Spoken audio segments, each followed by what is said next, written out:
Yeah, I was saying earlier, the interior of this is, it could have been a whole lot more than this. It's like one whole side of the room is just not even being used for anything.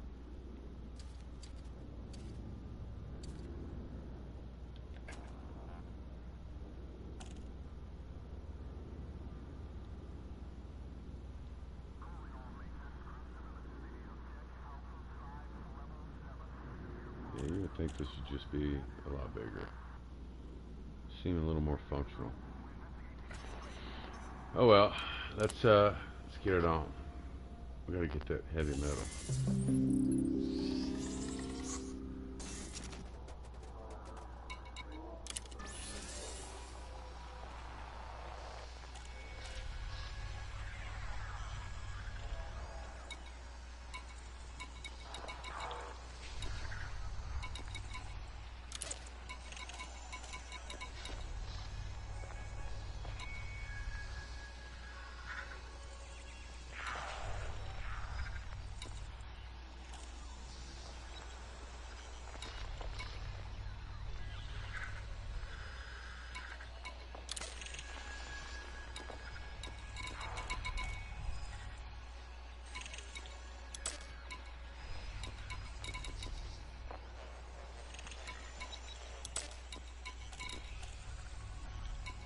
Yeah.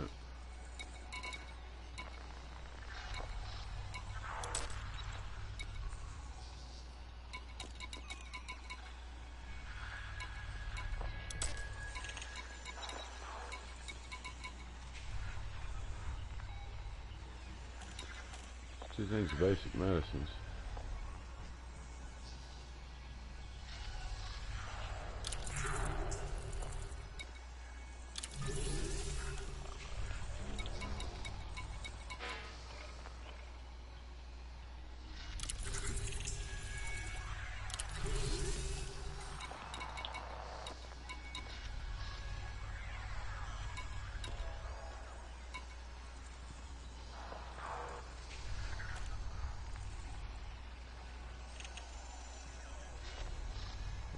So we'll take that.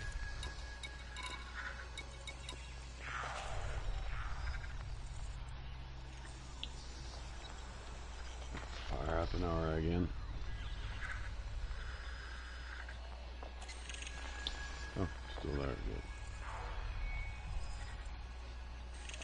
Let's get the plug in.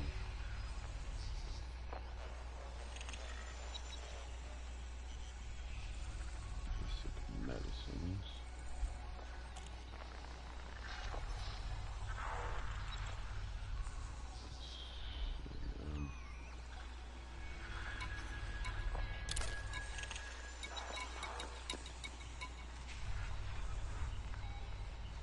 And the aquaponic systems.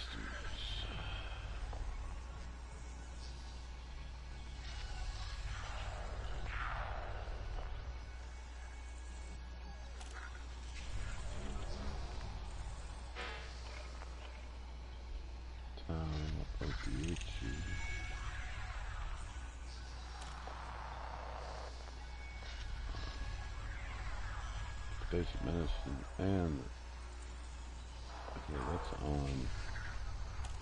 It's on the surface. It's on the surface somewhere.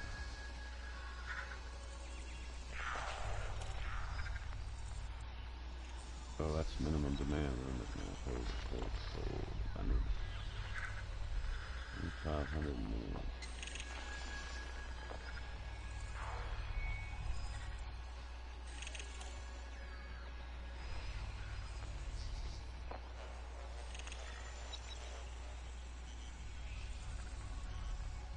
Still says Blandon with relay. But then it says Coca-China, Ali, ring. It's got both of them too. Basic medicine plus one.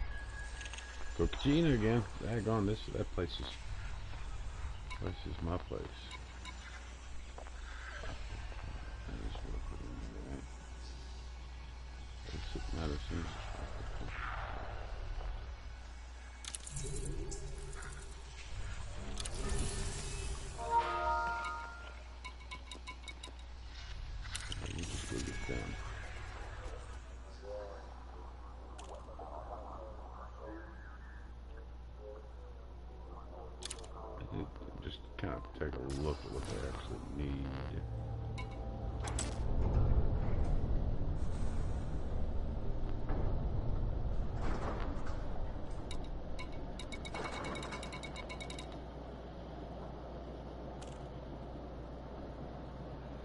Well, polymers, semiconductors, superconductors, same shit I've been getting from there.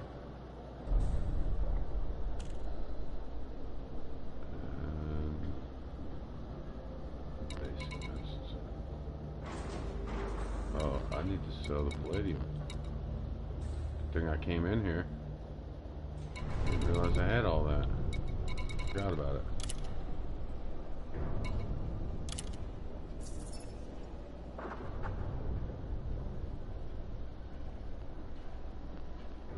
They got a higher demand for the aquaponic systems to make more money off of them, so I'll fill up on those.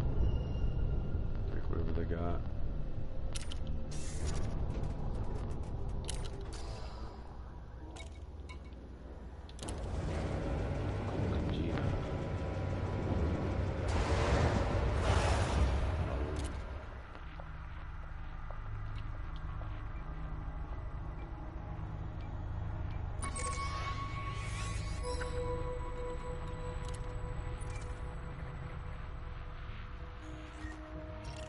Landing gear retracted.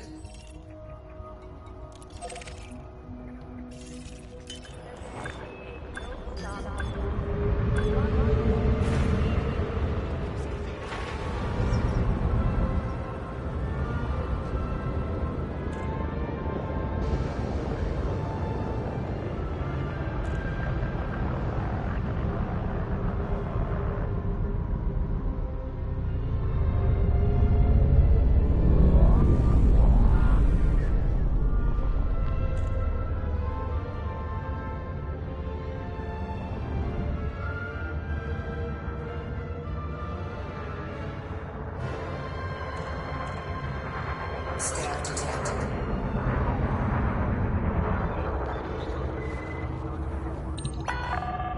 Make way for oncoming traffic. Restrict your speed.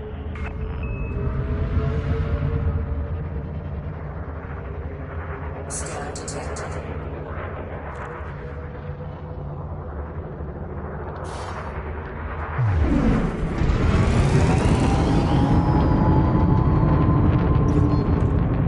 Frameshift drive charging.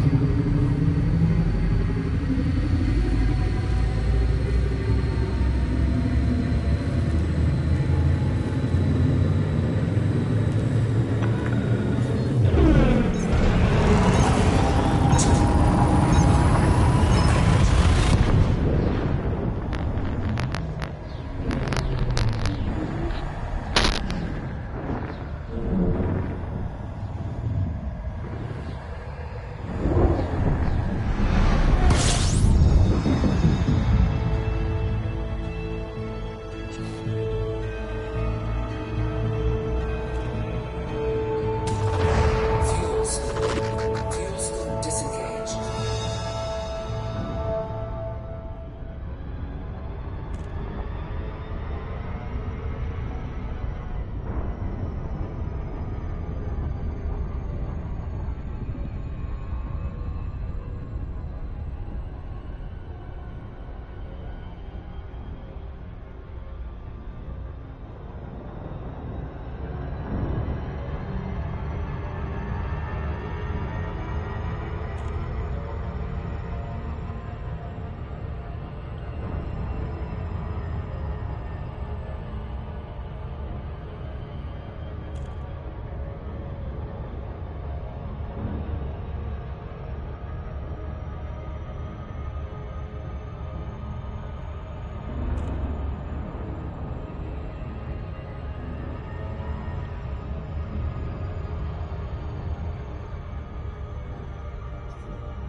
Commander, and enjoy your stay.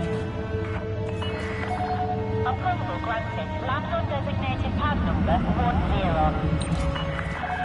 You're approved for automated docking sequence.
Scan detected.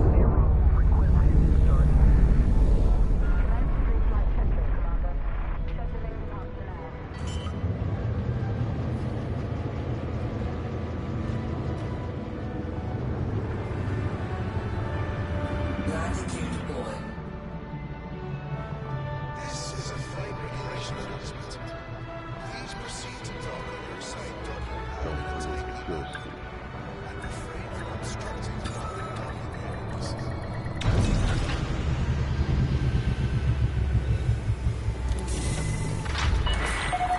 Landing completed. Clear to disembark. Enjoy your stay at our facility, Commander.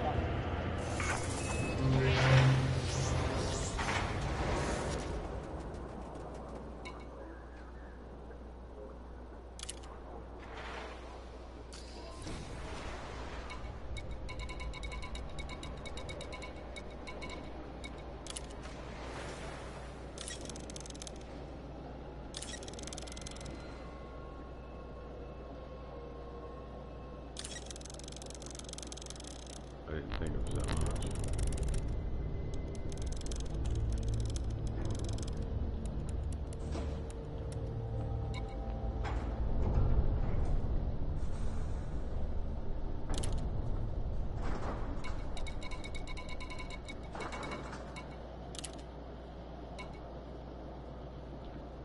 There's about the rest of that.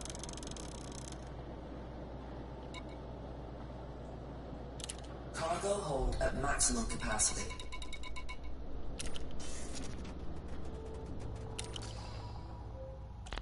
Oh wait. Any donations in here?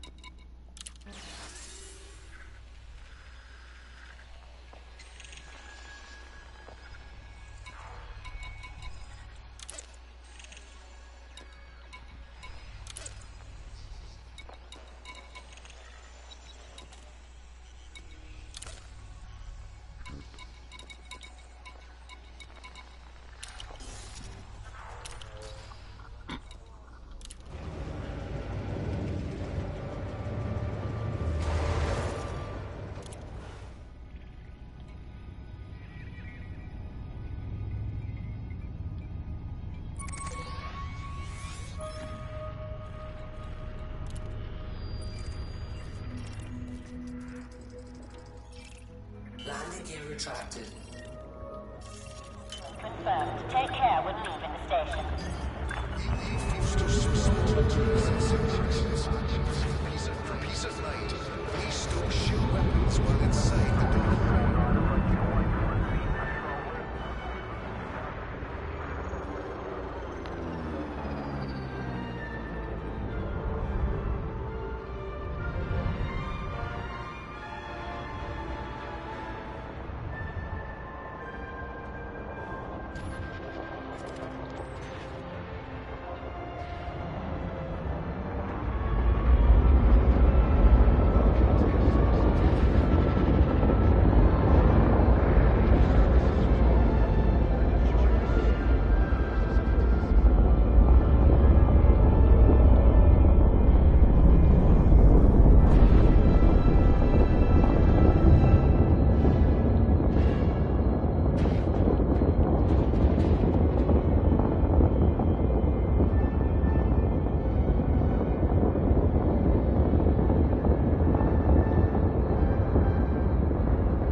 Emoji person raising hand.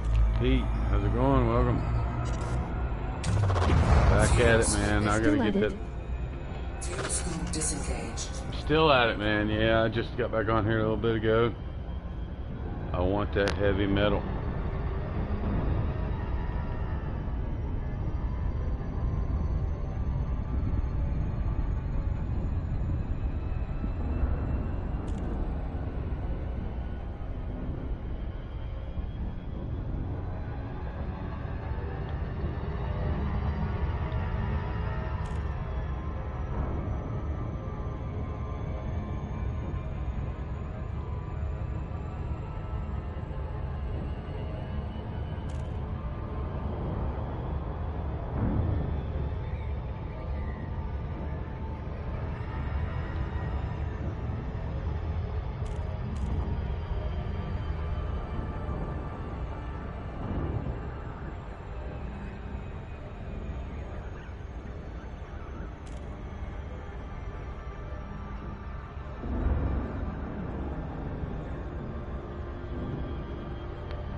punishable by is a crime. Okay, I was gonna say a fine. Pay with your life. We'll take payments.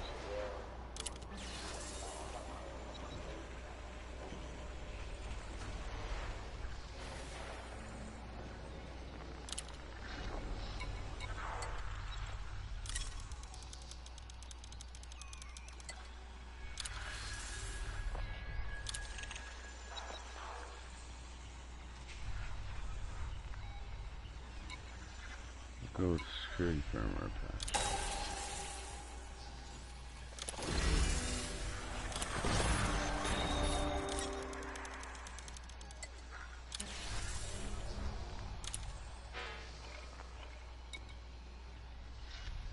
Bored of the grind. Am I bored of the grind? A little bit. I mean, I've seen worse grinds, really. I'm almost there. So. Let's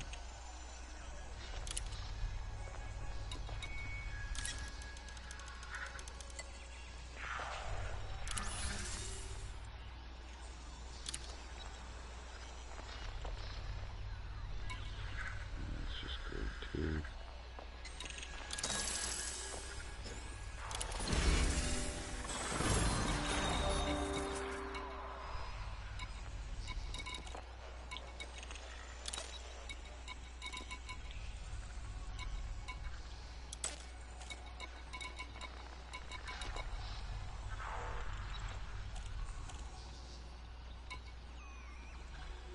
90 superconductors. Let me suggest you take a science ship and plan a trip to Lalong 2966. Science ship. Lande 2966. Really? What's there?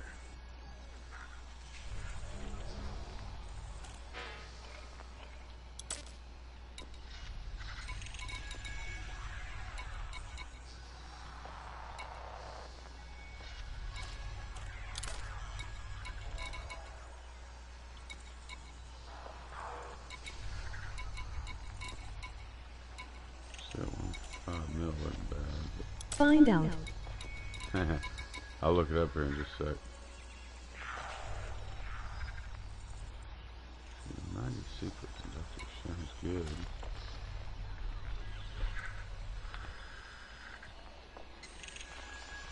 A little bit of money, but I think I might want to go check the other place. Let me look at this first.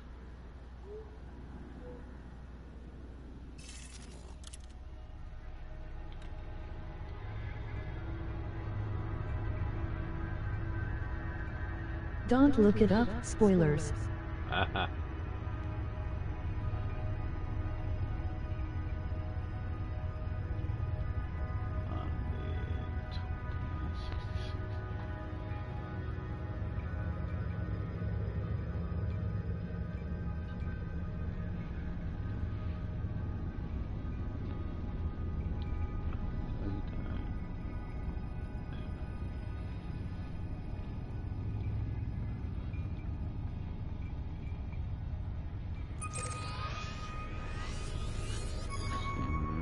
Far away. I've not been there. Why does that say Izumoku? Oh, that's the one next to it, okay.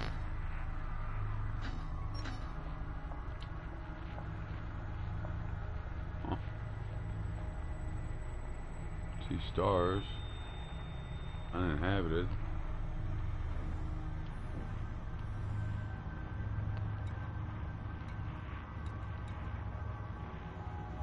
We'll bookmark it.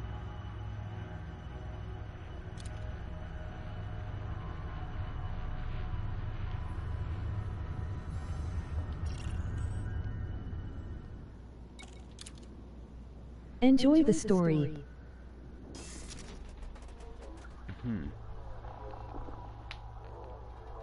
Enjoy the story.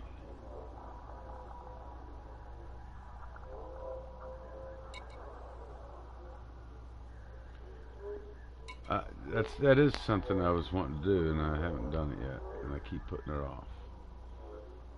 And that's but let me note this first. If it hasn't changed, I'm definitely doing it.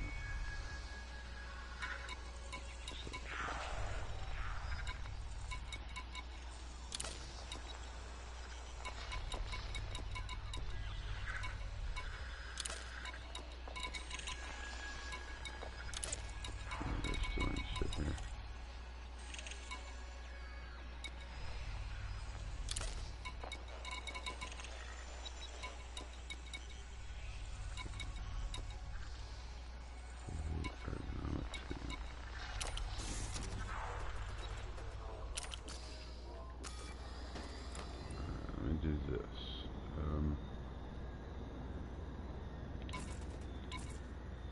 Take a break from the grind. I really want that ship tonight.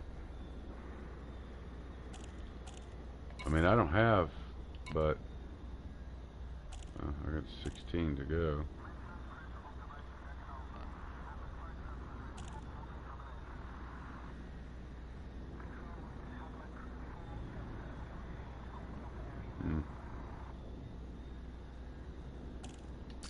Can't. Gotta get it. Oh, shit. Or do it after. Yeah, I'll probably do it after. I'm gonna save, I'm gonna buy it, and I'm gonna buy the Corvette, and then I'll probably save fixing it up for tomorrow. Do a Hangar 69, and outfit it.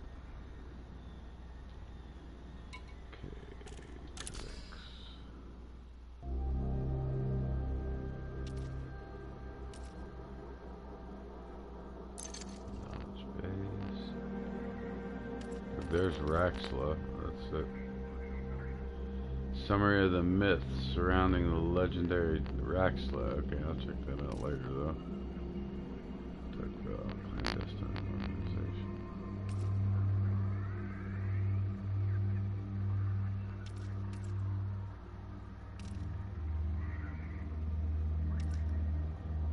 Let's, might as well listen in about the Federation.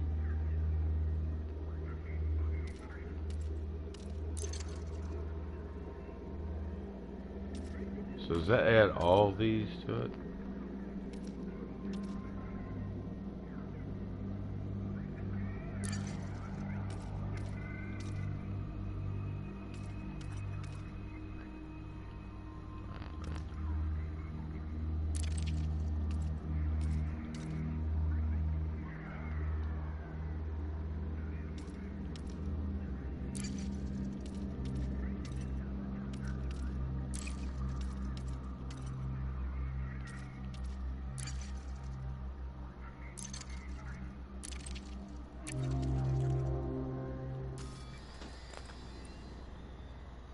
So will it play while I'm here? Yep. The Federation. Introduction. For I dipped into the future, far as human eye could see, saw the vision of the world and all the wonder that would be. Saw the heavens fill with commerce, argosies of magic sails, pilots of the purple twilight, dropping down with costly bales, till the war drum throbbed no longer, and the battle flags were furled in the Parliament of Man, the Federation of the World. Alfred Lord Tennyson, Locksley Hall, 1835. How then to attempt the impossible task of summing up the Federation? We are the ones who draw the lines. Our forefathers, who lived through the bitter anguish of global wars, drew a line under them and declared, no more. We enshrined the rights of all citizens in our Constitution, underlined them, and signed. We plotted the lines that first linked the star systems, bringing humanity to the shores of new worlds, opening the way to interstellar trade. And when humanity itself, in the exuberance of youth, threatened the delicate balance of alien life, again we drew a line. Thus far, let us lawfully Ship restraints retracted. Clear for egress.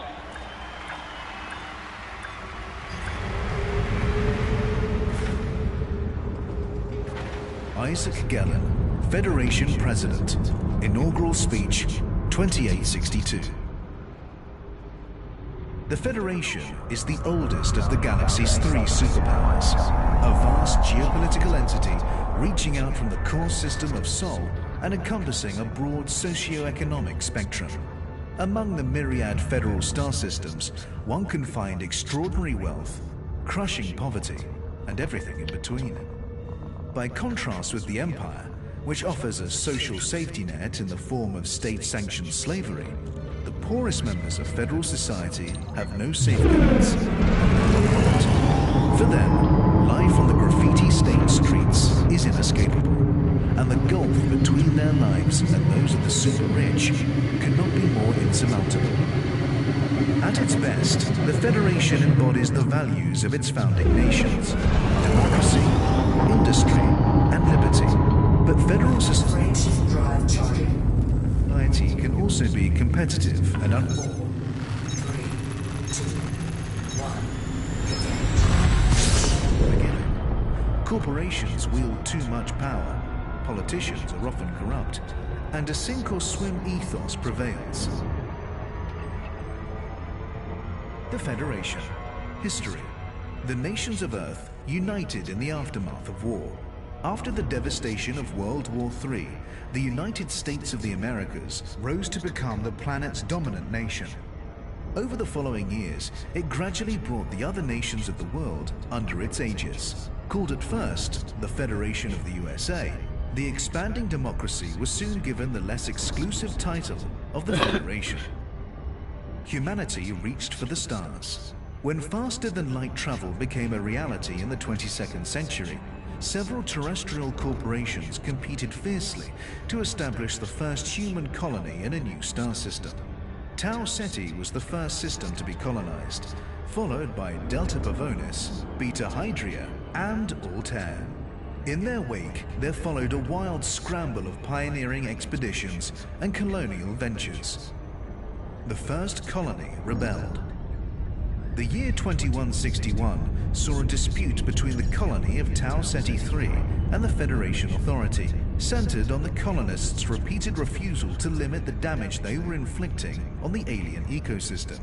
Earth dispatched a fleet with orders to revoke the colony's charter.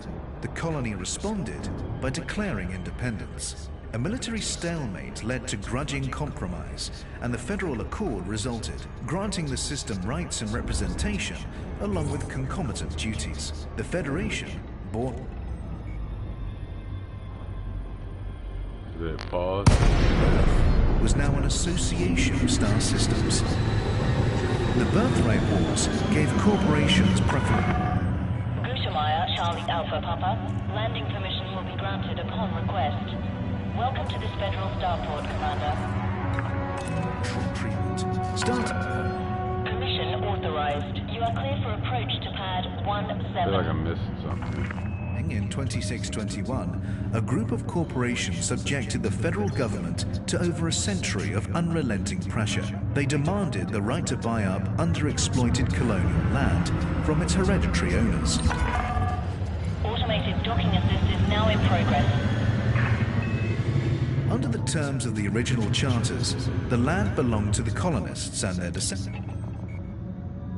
The Federation. History. The nations of Earth united in the aftermath of war. After the devastation of World War III, the United States of the Americas rose to become the planet's dominant nation.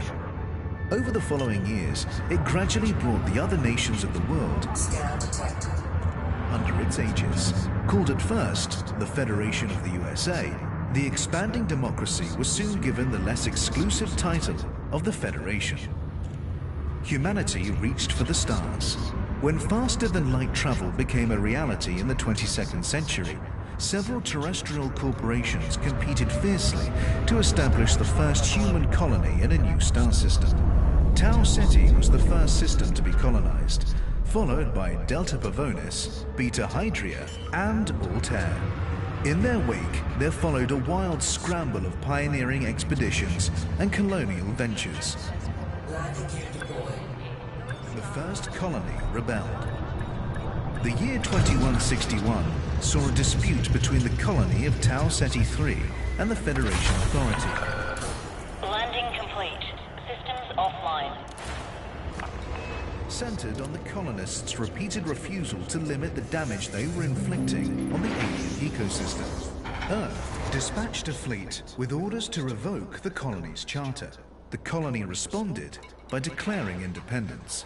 A military stalemate led to grudging compromise, and the Federal Accord resulted, granting the system rights and representation, along with concomitant duties. The Federation, born on Earth, was now an association of star systems.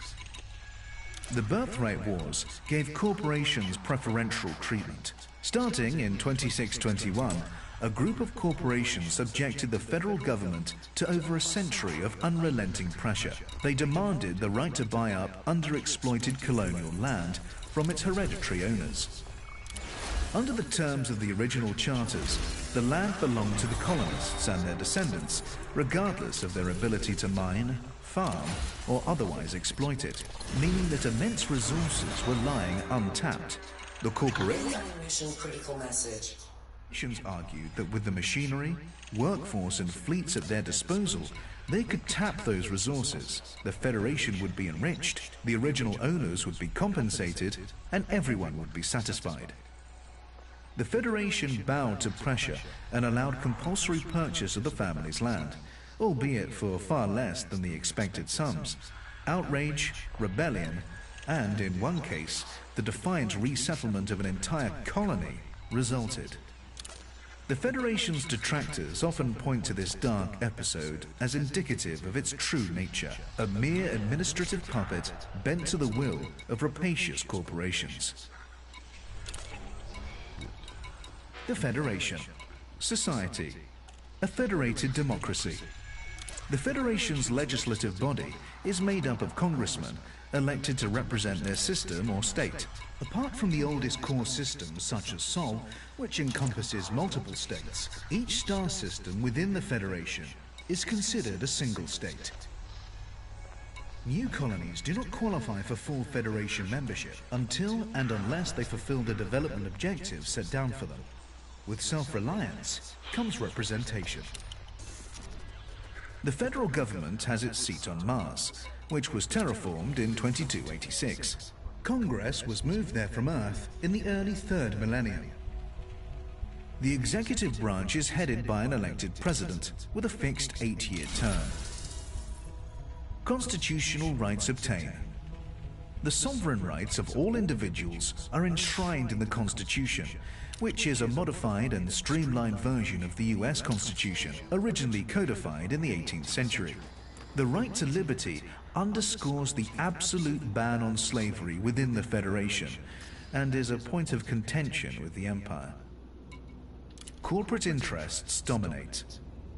Although the Federation is loudly and proudly democratic, corporations still exercise tremendous influence over the democratic process, shaping citizens' choices through celebrity endorsement, lobbying, and occasionally outright corruption. The government is notoriously reluctant to curb corporate activity. The typical question in Congress is not whether a given policy will favor corporate interests, but which ones it will favor. Competition between corporations for Congress support can lead to a deadlock in the government. The Federation. Military. The Federal Navy. The Federation has maintained a battle fleet since the days of the first federal colony, which was established in the Tau Ceti system. Its official mandate is to protect shipping and defend the borders of federal space, but it has also frequently been deployed against the Federation's own rebellious citizens. At first, the Federation's member systems were required to contribute the required ships, making the mustering process a cumbersome one. But following the Birthright Wars, corporations were chartered to produce centralized fleets, which made for a far more efficient system. The naval shipyards and training academy were originally based in the Anlave system, but the academy has since been moved to the custom world of Navy Central in Eta Cassiopeia. The Navy benefited from massive investment following the forced sell-off of colonial land in the Birthright Wars, during which it was wielded against the colonists in a bitterly resented move. When the Thargoids were first encountered in 2849, the Navy was boosted once again in fear of the alien threat, and a further bolstering followed in 2867, in the aftermath of what were believed to be Thargoid attacks. Governor Raul Santorini championed heavy cuts to the Navy budget in 3022, which were not reversed until President Varian Scott came to power in 3144. Scott talked up the Thargoid threat, again increasing funding to the Navy and removing the requirement for military actions to be approved by congressional vote. Land forces. In addition to the rank and file, the Federation still enjoys the loyal service of special military divisions, such as the Gurkha Regiment, who have served since the days of Earth. Keeping up long-standing traditions such as this is an important link to the past for Federal citizens. The Federation. Culture and values. If you want to eat, you have to work. The Federation has no room for freeloaders. It has nurtured the core frontier values of self-reliance and entrepreneurship since its inception, and respects the self-made citizen. This insistence upon paying your way and pulling your weight also applied notoriously to the process whereby new colonies were established.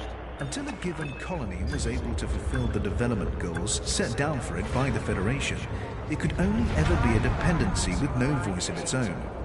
Given that the Federation's assigned goals could vary wildly from one colony to the next, this requirement frequently chafed with the colonists. While the Federation maintained that it was simply exercising flexibility, since no two worlds were the same, some colonies were tempted away to the Empire by the promise of being recognized as sovereign without having to jump through arbitrary hoops. Corporations took humanity into space. The Federation has never forgotten the role played by private enterprise in the initial migration from Earth. Corporations enjoy substantial freedom and influence under the Federation, so much so that it often seems they are the powers truly running the show. Federal citizens can be as passionately loyal to their corporations as they would be to a family or clan group, and it is common for successive generations of a given family to serve the same corporation. Harvest the limitless riches of space, but respect non-human life. The Federation and the Empire have hugely differing views on the primacy of humanity in the cosmos. While the Federation insists that its colonies treat indigenous non-human life with care, the Empire typically takes a more human-centric approach. This attitude has allowed the Empire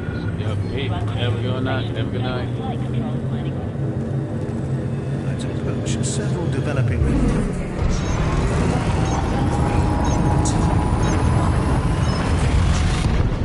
Federation colonies who felt themselves hamstrung by ecological regulations. Wealth is freedom. Federal citizens actively embrace corporate culture, expressing their identity through brand choices and media consumption. The Federation. Diplomatic relations. Empire. In 2292, a group of colonists established a settlement on Akanar 6D, chosen for its remoteness. The original intent was merely to live free from interference, but autocrat Henson Duval rapidly took control of the colony and had himself proclaimed emperor. The Federation attempted military reprisals, partly due to the nascent empire's insistence on independence, but faced a harder fight than they had expected and were held at bay. Over the next 50 years, the empire expanded to many other worlds. The Federation's relationship with the empire is one of entrenched mistrust, stemming from irreconcilable ideological differences, mollified somewhat by the corporations, which have a presence in both territories, and thus act as a stabilizing influence. Outright hostilities between the powers, when they occur at all, are usually conducted through proxy forces. The Alliance. In 3228, the federally aligned corporations supplying the Alioth system attempted to raise their prices, leading to a citizen rebellion. Several independent systems assisted the rebels. Neither galactic superpower was able to suppress the revolt. The Empire was too far away to intervene effectively, whereas the Federation was hampered by unexpected public sympathy for the rebels. The Alliance of Independent Systems, founded on Alioth in 3230, drew in new members over the next 20 years. Some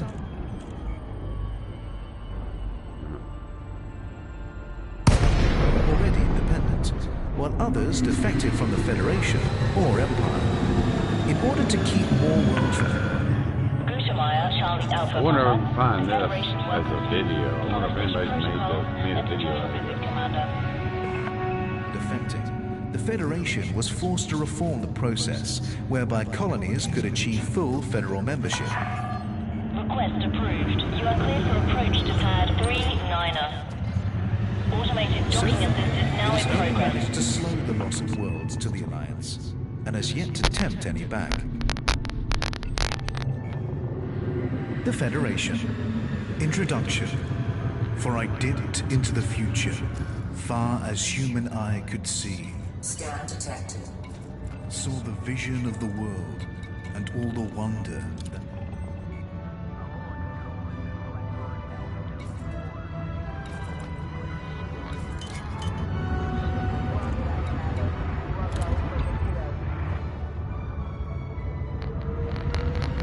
Scan detected.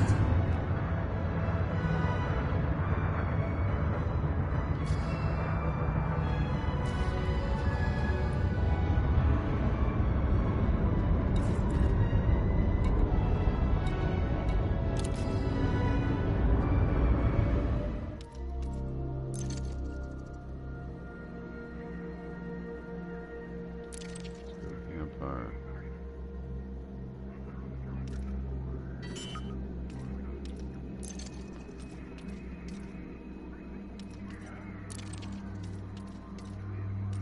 Landing gear deployed.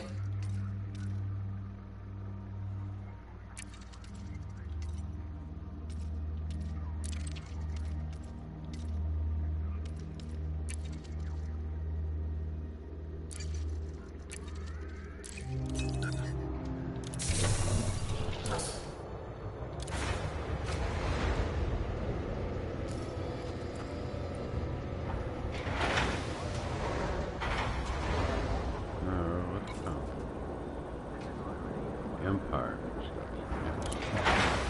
Saw the heavens filled with commerce, argosies of magic sails, pilots of the purple twilight, dropping down with costly bales, till the war drum throbbed no longer, and the What the battle fuck? flags were Why is it furled in playing the this Parliament game? of Man, the Federation of the World.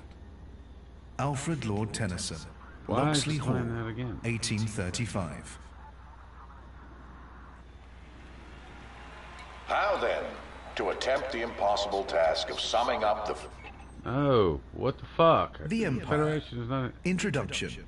There we go. What a piece of work is man, how noble in reason, how infinite in faculty, in form and moving, how express and admirable. In action, Card how like an recited this angel, sometime. in apprehension, how like a god, the beauty of the world, the paragon of animals. Shakespeare, Hamlet. When our ancestors departed Earth, they asked themselves, which of our achievements represents the best of humanity, that we may bring it with us to illumine the darkness? The Federation, embroiled in a world of contracts and petty bickering, chose their constitution. They placed their trust not in man himself, but in an imperfect work of man. But my ancestor, your first emperor, was wiser. He knew that the best achievement of humanity was humanity itself. Oh, that's all I got. There was more wisdom in a single nucleotide of his noble DNA than in all the Federation's written texts. That same wisdom still guides us now. We need no dusty documents to assert our right. We are human, born to rule. And the universe awaits the firm hand of our governance. Emperor Trascan Duval II, undelivered draft speech written immediately before his sudden and unexplained death. The Empire, while younger than the Federation, is easily the equal of its historic rival in terms of scale and resources. The key social distinction between the two powers is that slavery in the Empire is legal, a fact that has remained a source of controversy since its inception, both within the Empire and without. Some observers have pointed out, however, that conditions for those at the lowest levels of federal society are far worse than those experienced by imperial slaves. The popular image of the Empire is one of opulence, but while pomp and pageantry may be the norm in the core imperial systems, elsewhere in imperial space, one can find myriad examples of deprivation and squalor. Indeed, the Empire encompasses many striking contrasts. Sophisticated technology exists alongside an ancient Roman system of government, and the affluence of the core worlds depends on often unregulated slave labor in the wretched outer colonies. Ruthless industrial efficiency and low taxation has made the Empire rich and mighty. The hierarchy of imperial society is rigid, but a citizen can always rise through the ranks if he or she becomes wealthy enough and makes the right connections. Even a slave could, in theory, become a senator. The Empire. History. The Achenar colony was founded. In the mid-23rd century, wealthy entrepreneur Marlene Duval was so frustrated with the federal government that she founded an independent colony of her own in the Achenar system, chosen for its remoteness. When Marlene was killed shortly afterward in a flyer accident, her brother Henson Duval took over as ruler. Henson Duval, the Emperor. Duval immediately abolished the fledgling democracy that Marlene had set up, and in its place, he established a system modeled on ancient Rome. He was now Emperor, and his closest allies were his senators. Any colonists who might have objected were forced into silent compliance with Duval's vision. Such were his wealth and power. It was also widely believed that Marlene Duval, like Remus in ancient Rome, had been killed by her own brother. Nobody dared to speak out. The Mudlark extinction. The colonists were aware that the planet they had settled, Achenar 6D, had indigenous life, but at first it wasn't appreciated that this included a sentient species. Nicknamed the Mudlarks after they were observed digging through riverbank mud in search of food. Although the Mudlarks were at the agricultural stage of development, they appear to have developed the beginnings of language. You are clear of the station. Safe travels, Commander. They also created crude forms in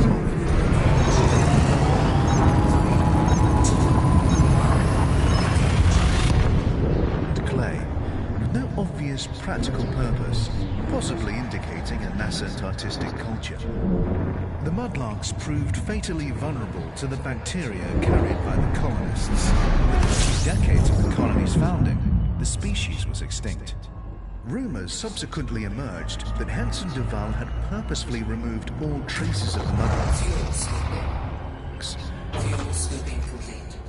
partly in fear of federal reprisal, and partly to ensure that his development plans would not be hindered by ecological constraints. The Federation attempted to reclaim Achenar. When the federal government heard rumors that Duval's colony had recklessly caused the destruction of a sentient indigenous species, they decided on military intervention.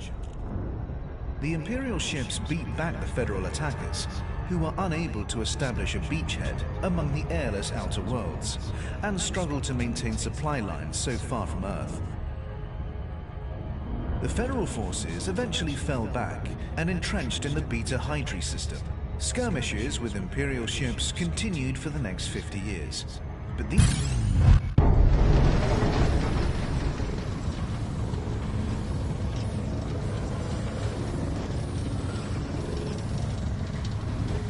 Okay, why'd you quit, man? Come on.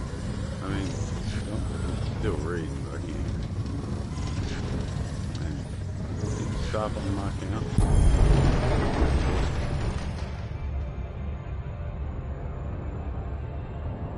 Dips turn me around.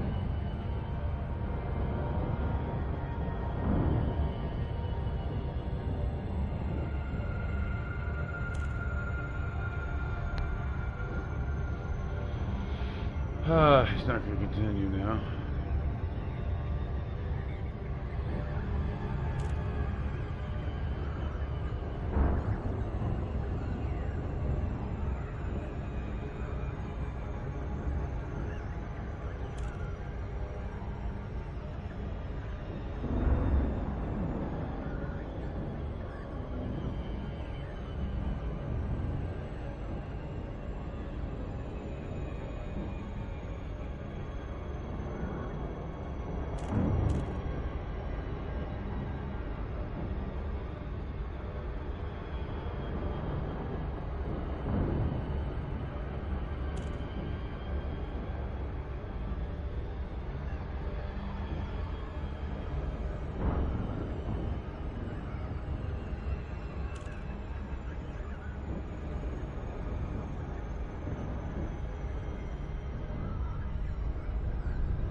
Alpha Papa, Federal Flight Control welcomes you.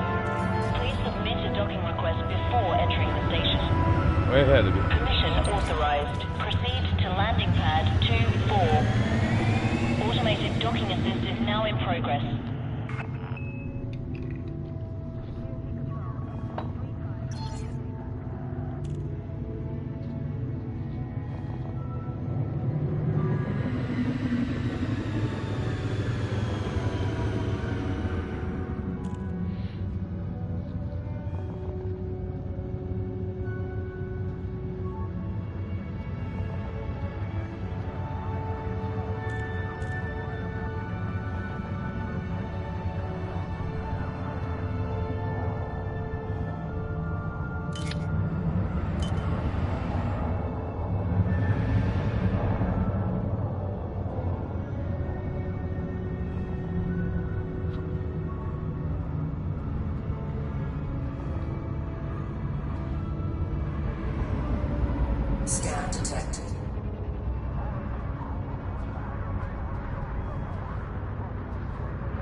trips of silver. 50, but then again, well, there's gold for 50 now. So that would take, ooh, that would barely get the gold. I can count on getting dicked a couple times.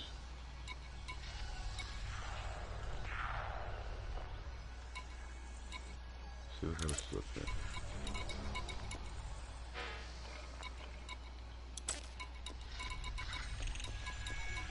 Donate.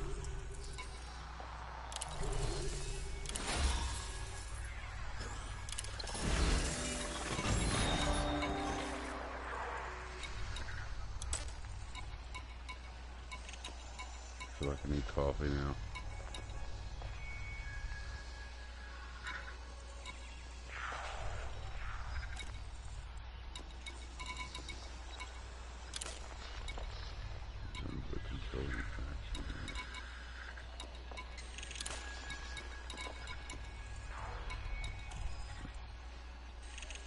See that one there, I can go for the rep.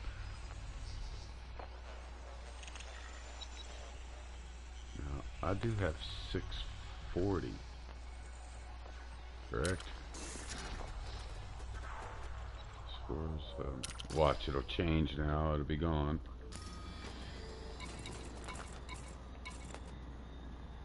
Oh, I gotta get rid of, what the fuck?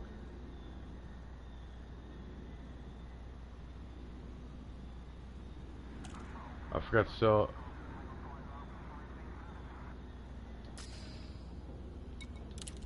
What the hell just happened here? Did I not? I gotta take these to the other place? Wait.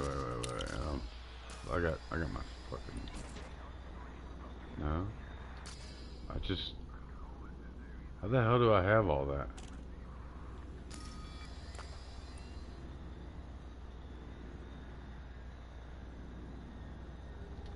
Guess I did forget to sell that shit to him.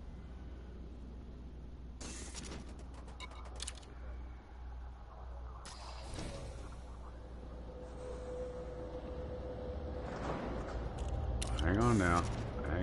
Let's not jump the gun here. Look and see exactly. Okay, aquaponic and basic medicines. 184 and 100.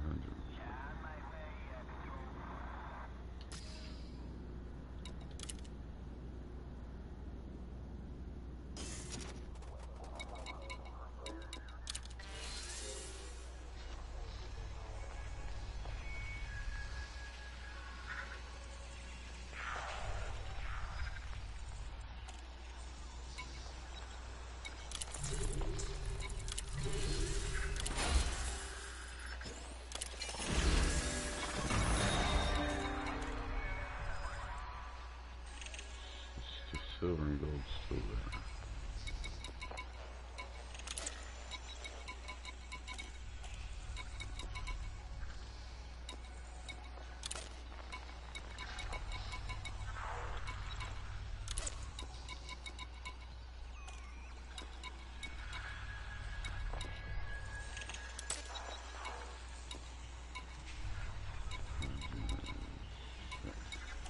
Alright, well, I guess I'm just selling it. And now watch me go ahead and sell it. It'll change, and then there will be a fucking. I'm just gonna miss out on everything. You watch and see.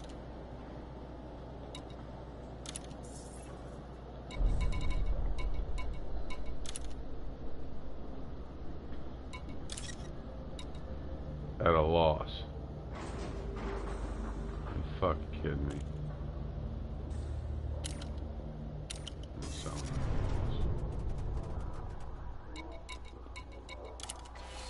I won't be able to take on any of those fucking 50 mil rounds.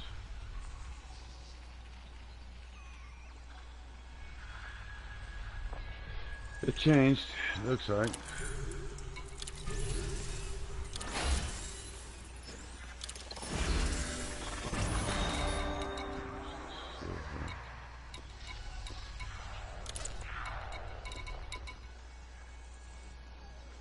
clothing.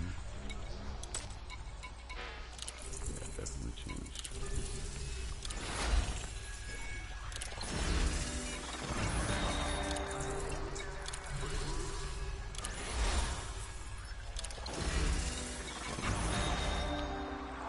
$589 critical lethal. message.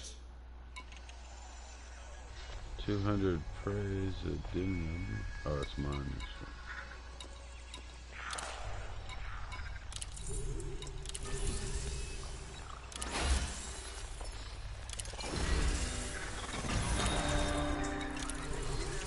Incoming mission critical message. Incoming mission critical message.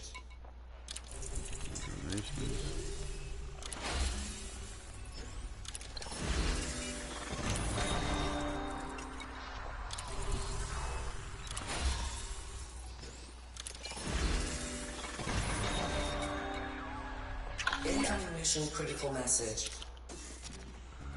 Let's see where we're at with this now. 93. 7 more. Alright, alright.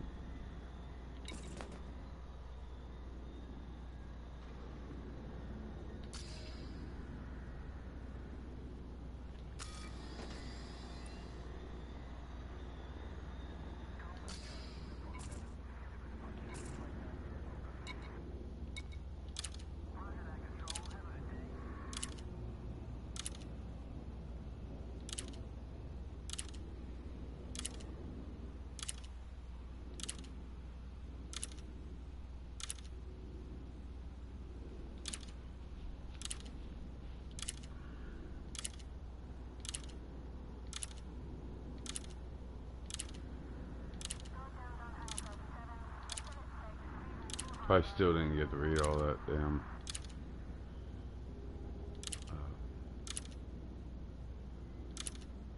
I can always go back and get it though. See, it probably deleted. No, it's still there. The mining team. Still need to read all that.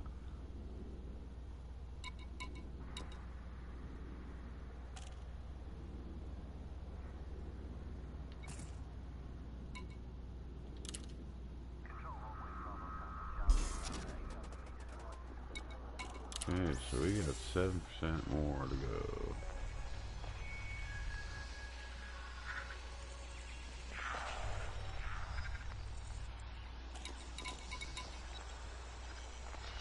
Silver. Let's get a 50 mil too, so. But I gotta get rid of this shit first. I guess I have to sell it for a loss.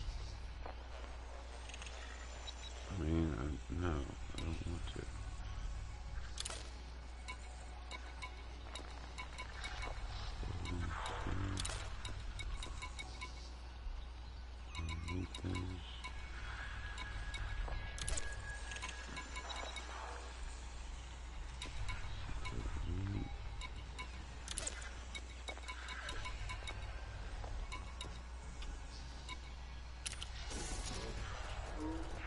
I think those 50 mil runs only come by every so often, but they stick around, I think.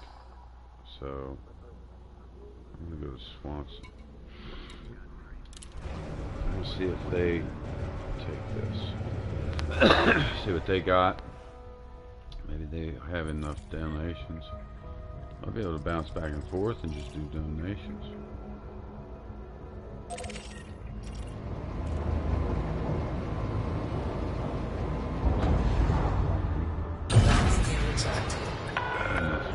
Landing coupler disengaged. Clear for departure.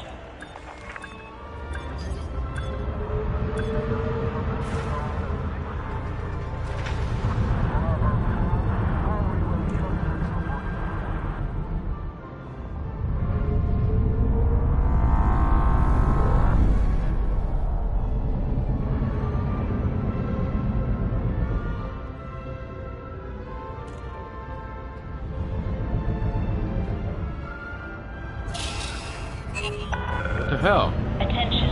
Clear this area immediately or you'll be removed using What the lethal fuck? force. What? I don't understand why it's doing that sometimes. It's not making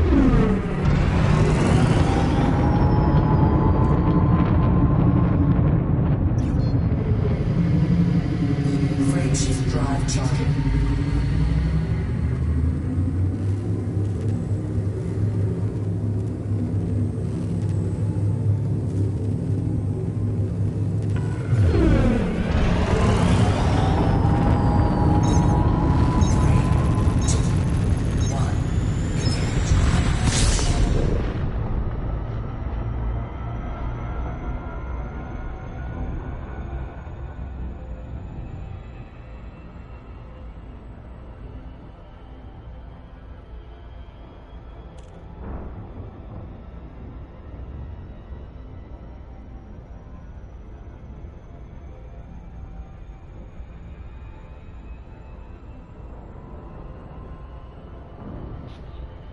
Yeah, pony, yeah.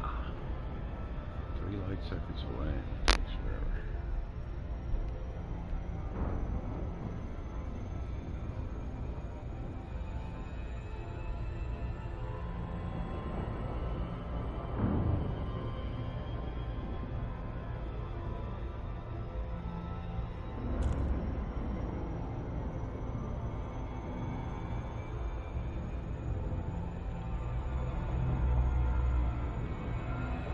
Keep forgetting to throttle up though. I don't know why I keep doing that.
Alpha Papa, Federal Flight Control welcomes you.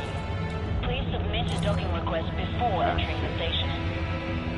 Request denied. Decrease range to 7,500 meters.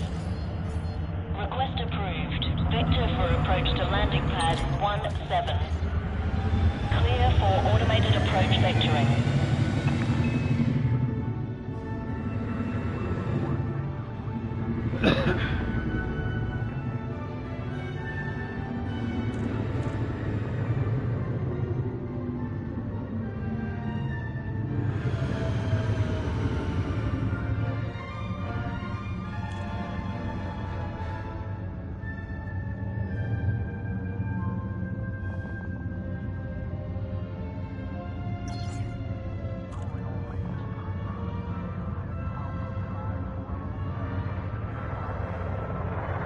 Scan detected.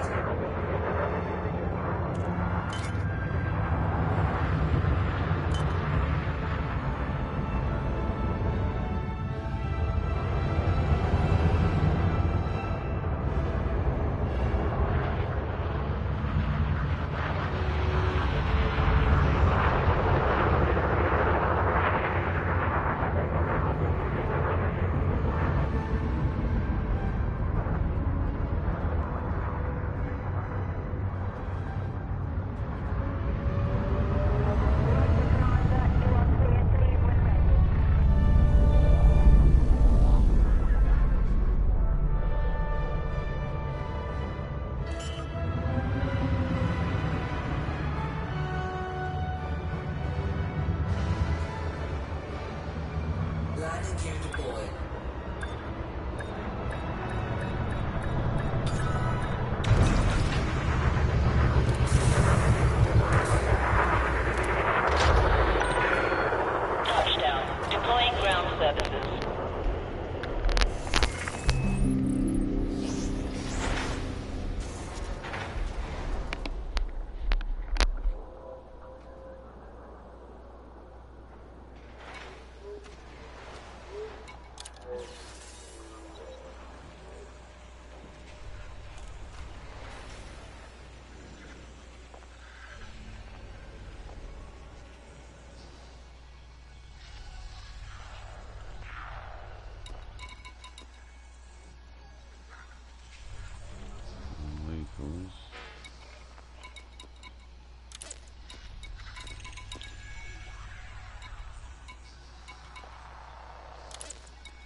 Well, they ain't got shit.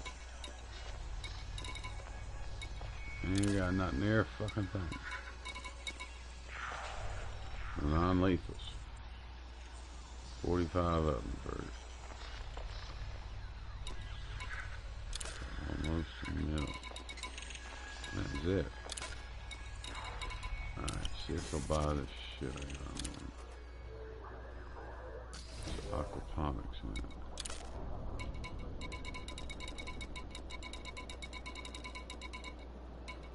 Yeah.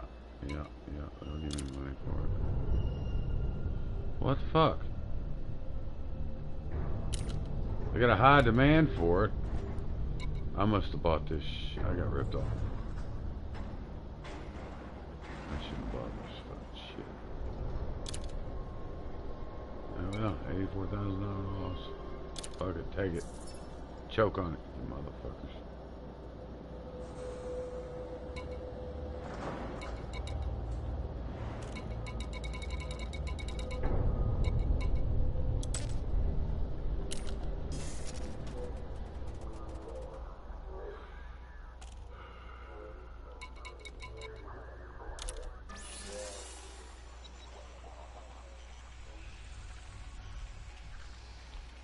Changing.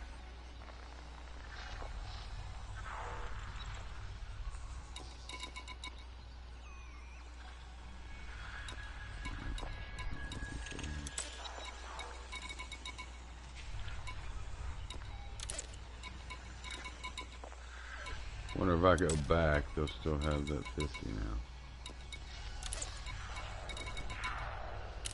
They will. They better have. Damn, back and forth with these motherfuckers.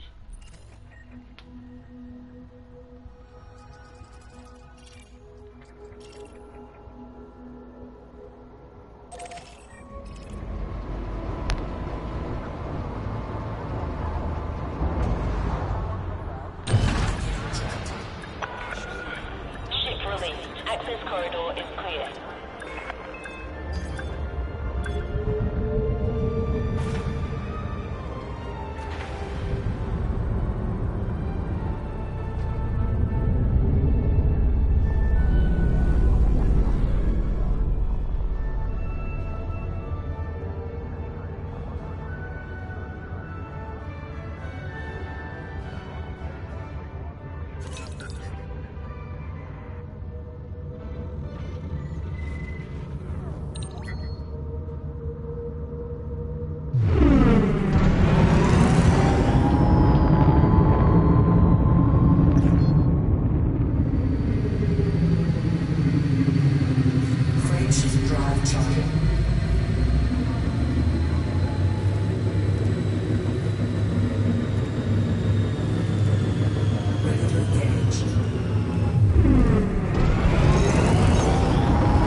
I should go scan while they bay 1 and 2.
received, Commander.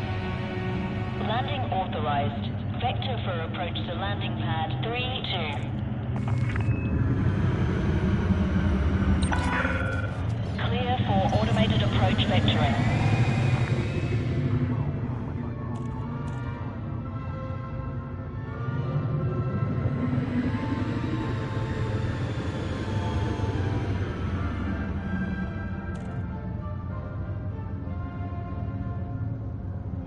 Scan detected.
Touchdown. Engines disengaged.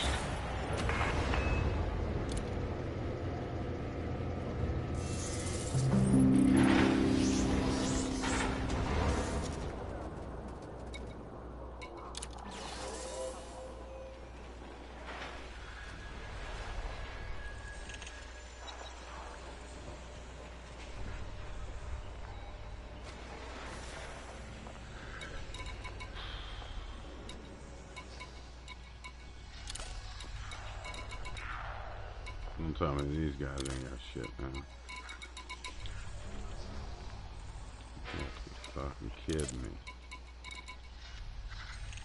Couples, palladium for 25 mil. Yeah, that's what I'm talking about right there. These polymers.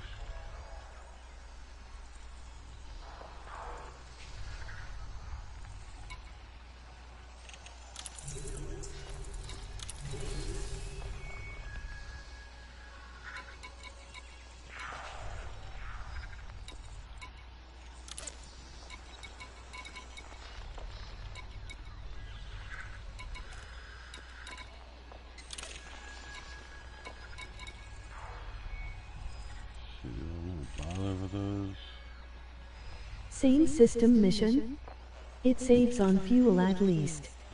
Yeah, I'm not sure. That's what I'm about to find out. Man, let's see. Polymers.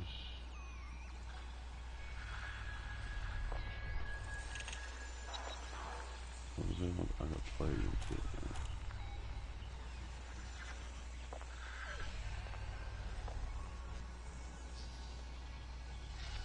Search.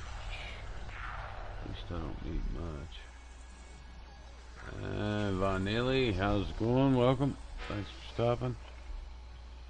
So I'm not far, man. I got about 7% more to go, and I'll have the Corvette unlocked.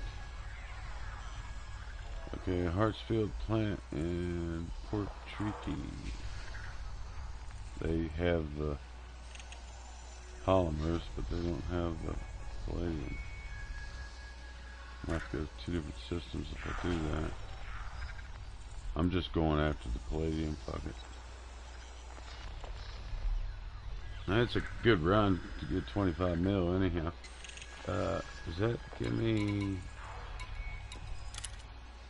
it won't tell me. It won't tell me what the rewards are. Hopefully I can opt out for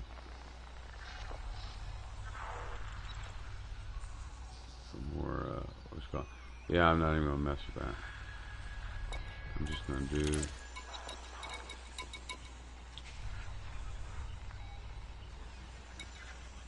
let me look and see what they need again. Try to refresh my memory, and then maybe I'll be able to get something from Hartsfield Plant and Pope Treaty.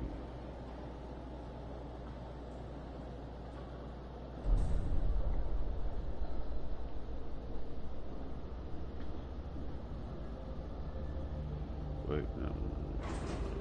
I'm not going there. Search that again.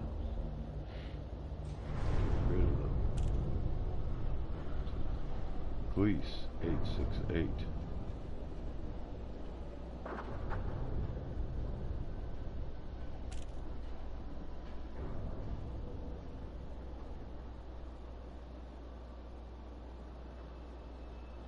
On station. Police 868.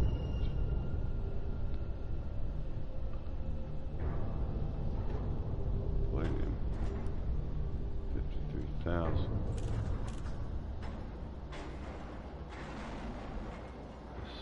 They need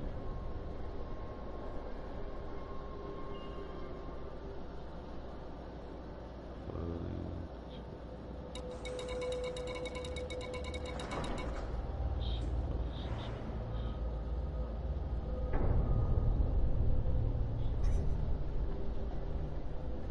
place must be industrial.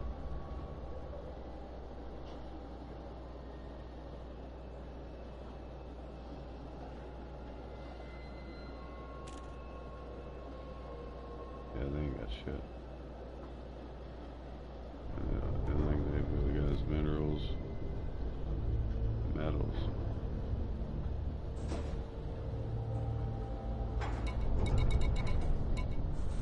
So, looks like they need more silver, platinum, osmium, gold.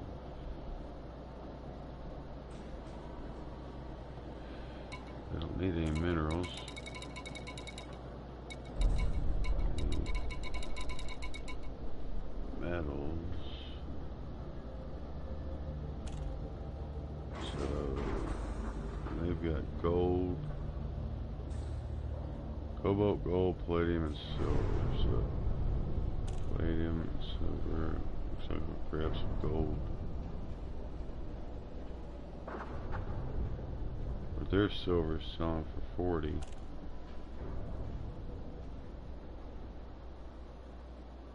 Oh shit. But the gold is selling for 48. Well damn. I'll be breaking even there. Fuck that. I'm just going to get in this goddamn palladium. Come back. Fuck all the dumb shit.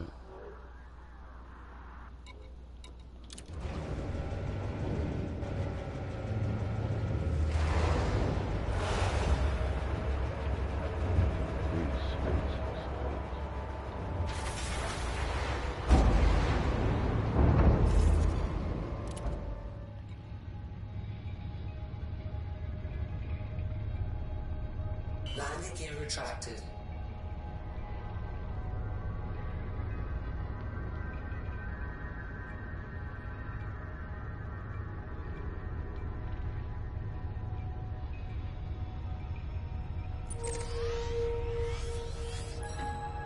Yeah, 2 jumps. 25 mil. Not been there.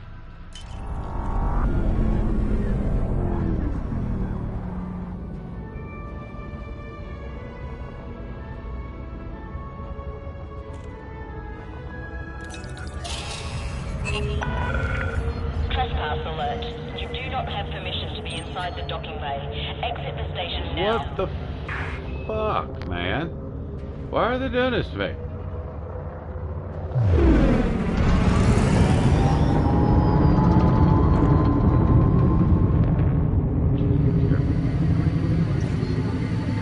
Frameshift drive charging.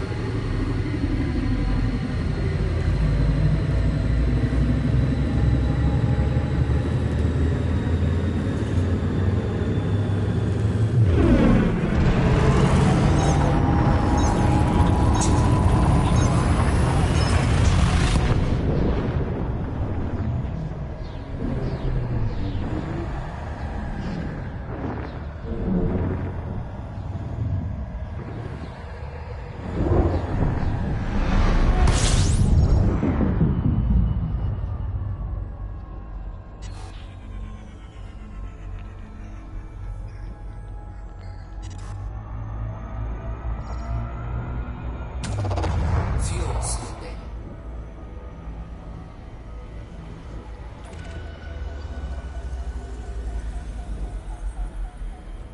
System scan complete.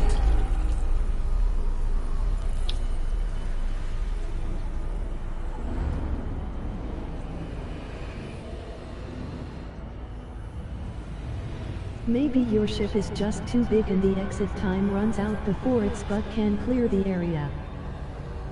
No, it's only done it a couple of times. I think it might have something to do with proximity as a ship.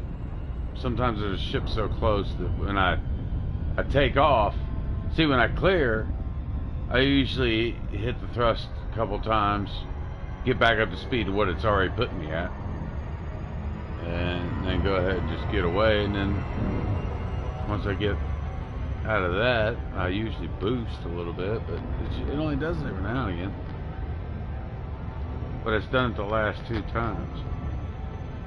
Frameshift drive charging.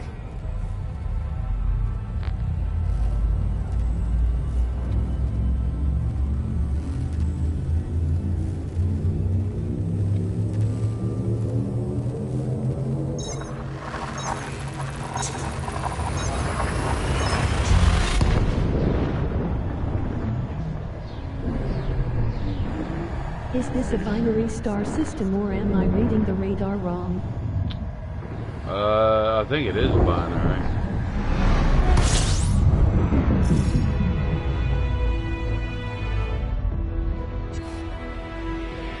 There's a lot of bodies here.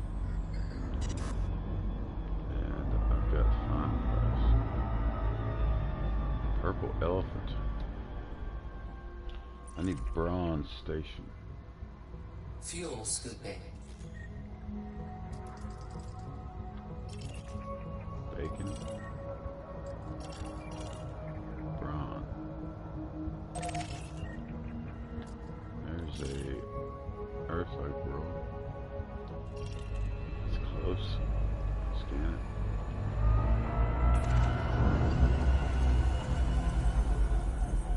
Fuel scoop disengaged.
Papa.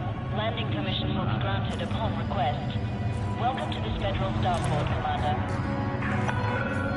Permission authorized. You are clear for approach to pad 39er. Copy that, Braun. 39er.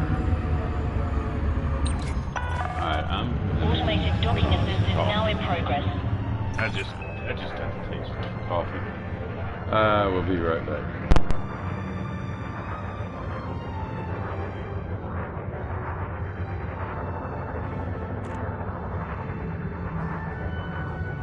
Scan detected.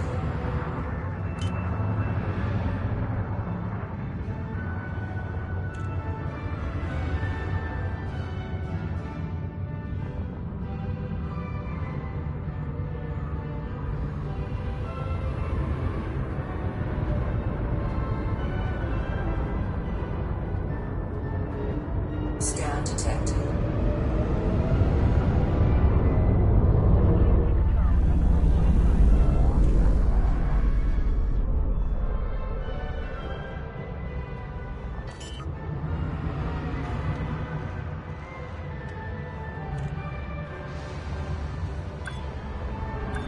Landing gear deployed.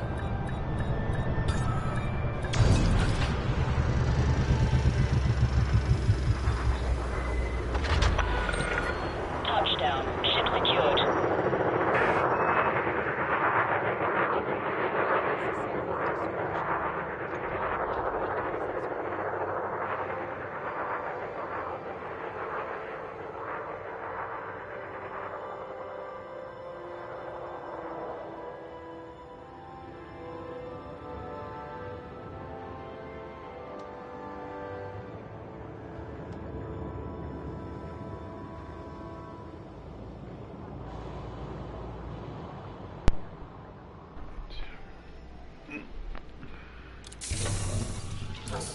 Fuel up, get down.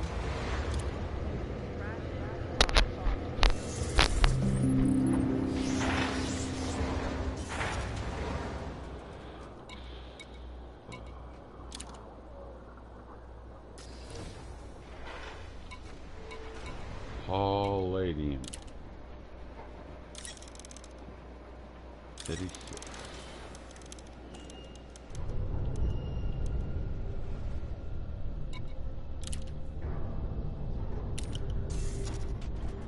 As soon as I get parked, ready to go back out.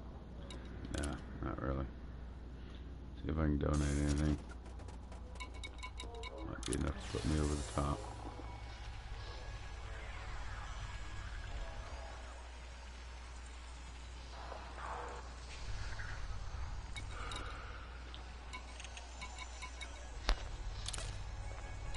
Donate. Okay. Yeah.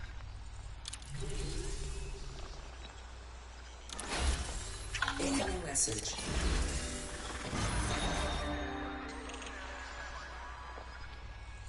This is all Federation.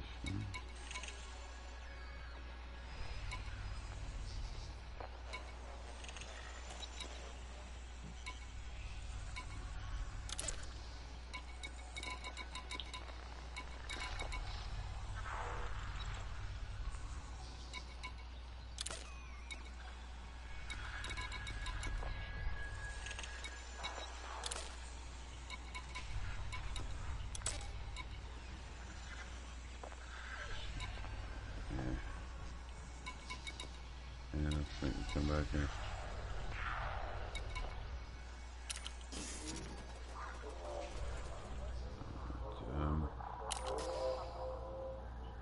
We have what we want, right?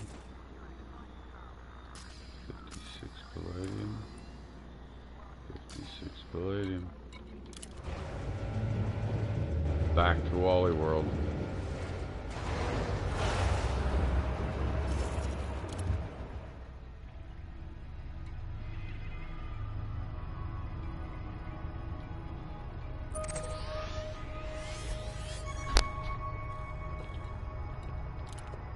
Landing gear retracted.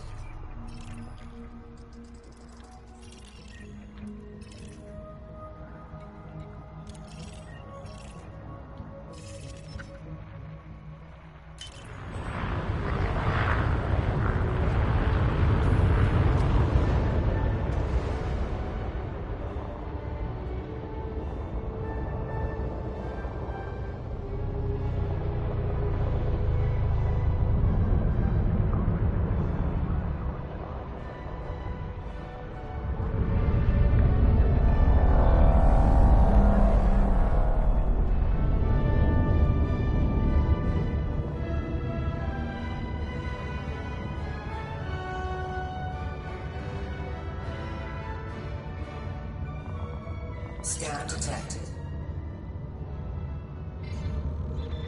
It didn't say anything.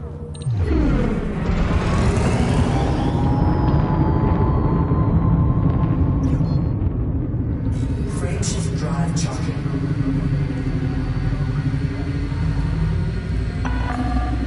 Way ahead is clear. Federal Flight Control signing off.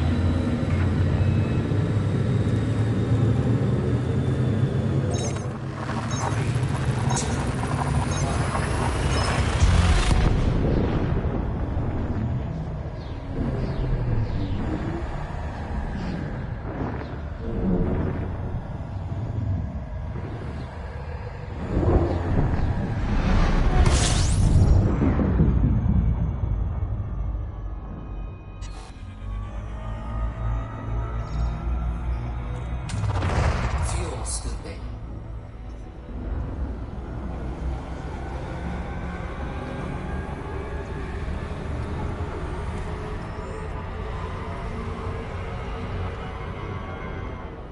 Fuel scoop disengaged. Frameshift drive charging.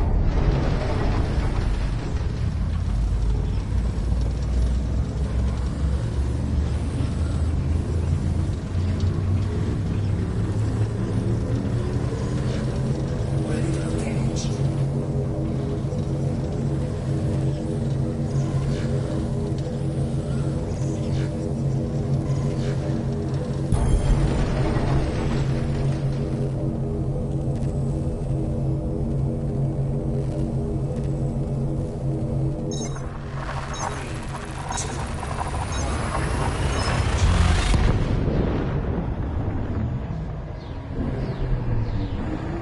They'll be right behind me.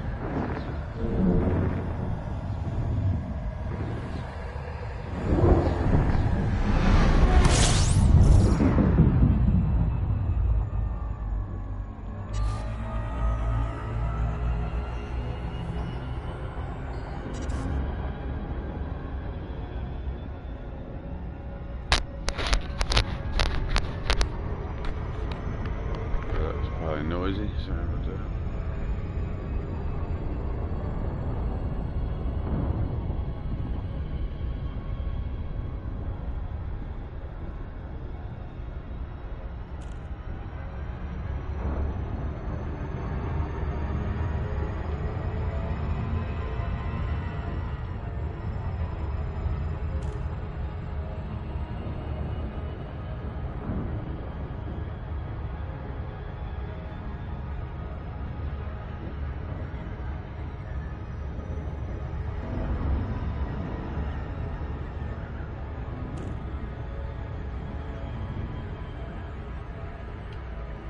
Here comes, here comes, here comes. It's just to make an introduction.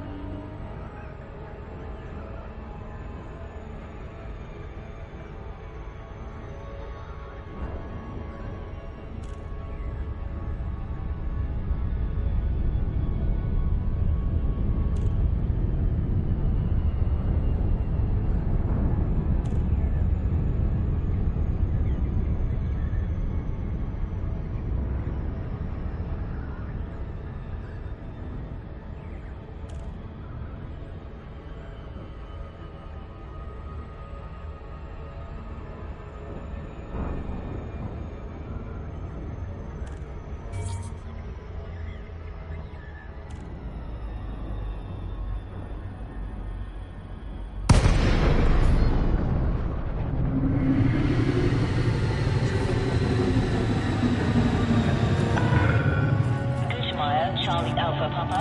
Station services are prepped for your arrival. Greetings, Commander. Request approved. Assigned to landing pad 02. Automated docking assist is now in progress.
With the exquisite focus crystals.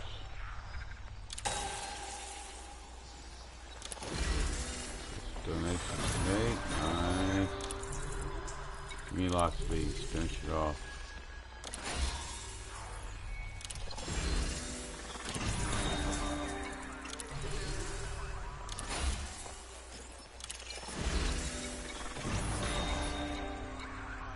Incoming mission critical message.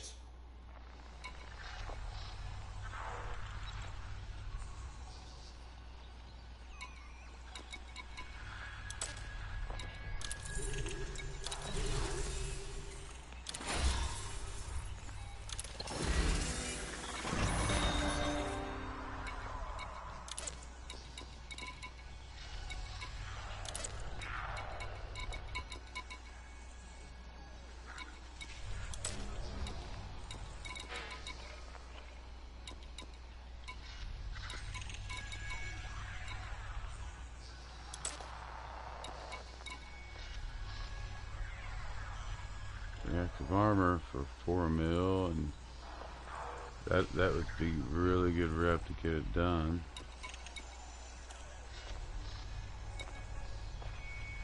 See how close we are.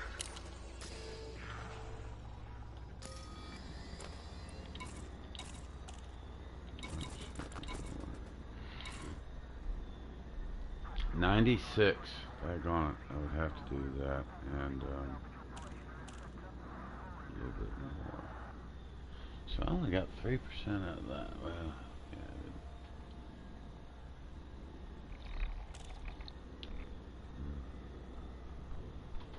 Yeah, it seems right, I guess. Okay, might as well. Were unable to prevent Duval from expanding the Empire to many other worlds. The Age of Expansion. After hostilities with the Federation ceased, the Empire entered a century of growth, This sure does sound annexing like many the guy new systems and persuading others to join.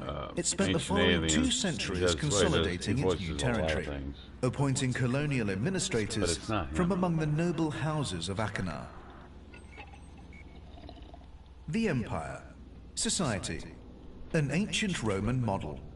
The Empire works on a clean system. Society is divided into tiers. Emperor, senators, patrons, clients, and then citizens, with slaves below these. Groups of patrons pledge their support to a given senator, offering military service, tax revenue, and the right to wield the patron's votes in the Senate on their behalf. In return, the patrons are granted a measure of protection and material security, as well as having their interests represented in the Imperial Senate. Senators are responsible for deciding tax rates and welfare systems for their patrons, meaning that the lower a given senator's tax rates, the more patrons he is likely to attract. This is far from being a patron's only concern, however. Loyalty over time, ideological compatibility, family connections, and discreet private deals can all play a part in deciding which senator to back. The system extends downward through the tiers in a similar fashion, with clients pledging themselves to given patrons, and citizens pledging themselves to given clients. The votes held by the patrons actually comprise the total votes of all the clients pledged to them. Similarly, the votes held by those clients comprise the total votes of their pledged citizens. Patrons are therefore capable of investing variable degrees of power in their chosen senators, with the result that some senators are more powerful than others. Senators are responsible for those below them, meaning that everyone has a form of social security, at least in theory. Indeed, many senators take pride in the security they offer their citizens. Some have even been This known to quite drain the info material block. wealth from small independent worlds and pump it back into the capital economy, allowing them to reduce citizens' taxes and giving their own popularity a considerable boost. Patrons are free to withdraw their patronage from their chosen senator, placing the onus on the senator to represent them satisfactorily or face a loss of voting power. Reactive armor, but I need more Rigid than 500. stratification. The division between social classes is formal, unambiguous, and strict. But there is a clear path to advancement. A person can pay a fee and petition for admittance to the rank above. In this way, slaves can become citizens too. The law is not the same for all. Senators have a responsibility to enforce the law, and they must obey the emperor's decree, but are otherwise above the law. A senator can even carry out executions personally, with little, if any, fear of consequence. The Empire. Military. The Imperial Navy. Maintaining a modernized navy has always been a top priority for the Empire. The ever-present threat posed by the Federation has driven previous emperors to empty the coffers again and again, for fear of being outstripped in the arms race. More recently, funding has come from wealthy individual senators, many of whom are all too eager to gain influence within the Navy. Indeed, it has been claimed that devastating planetary mining has been carried out in order to further this cause. The Facisi system is arguably the most significant Imperial naval base. Many officers are housed on the world of Topaz, while Peter's Reg is home to the training centers. As well as the battle fleets, the Imperial Navy maintains a subdivision dedicated to exploring the fringes of known space. The Emperor's Own.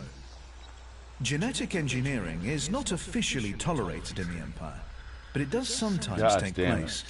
One notable example It flashes is the it up there Emperor's for a Own, second and then a it goes group to of another genetically thing. engineered super soldiers deployed during the shock invasion of Mansfield Colony in the Liedler system in 2959. They proved brutally efficient, overrunning the Federal defenses in a mere 2 hours and inflicting a rare defeat upon a Federal Gurkha regiment. The Empire. Culture and values. The human body represents perfection. This belief, once held with near religious intensity, still forms the bedrock of the Empire's culture and morals. Genetic modification is frowned upon, but a degree of genetic correction is known to take place, supposedly to correct defects such as vulnerability to certain diseases. The belief in the sanctity of the human body originates with the first emperor, Henson de Val. While he did not claim to be literally descended from the gods, in the manner of Roman emperors of old, he declared that his own image was the paradigm to which others ought to aspire. Households across the empire were required to display a statue or bust of the emperor in a place of honor. Imperial citizens are therefore expected to shun habits that corrupt or defile the human body, such as excessive indulgence in narcotics. The ownership of slaves, by contrast, is tolerated in the same way that the ownership of any beautiful work of art is tolerated. Mistreatment of slaves is thus akin to vandalism. Keeping one's own body in peak condition and adorning it with jewels and expensive clothes is not vanity, but duty, and owning well-treated slaves is also considered a sign of good character. The Emperor's word is supreme. The Emperor's successor is decided by the Senate, although the de Val dynasty has such a strong power base that the I was wondering how they was going to spin has this never been occupied by whole members slave of that thing. bloodline. For generations, genetic selection ensured that the Emperor's heir would be male, and the current ruler, Arissa Lavinie de Val, is the first woman to hold the throne. Marlene de Val is sometimes described as the Empire's first female ruler, but this is incorrect. The colony she founded was a democracy. Honor is everything. The value placed on honor is a constant throughout all tiers of imperial society. Scan detected. Honor can be lost through various means, including leaving debts unpaid, failing to respect a superior, a violent independent, breaking a solemn vow, conducting combat with cowardly weapons such as nerve gas, and defiling one's own. Slavery is acceptable, but slaves must be well treated. In the Empire, it is not uncommon for the poor and disenfranchised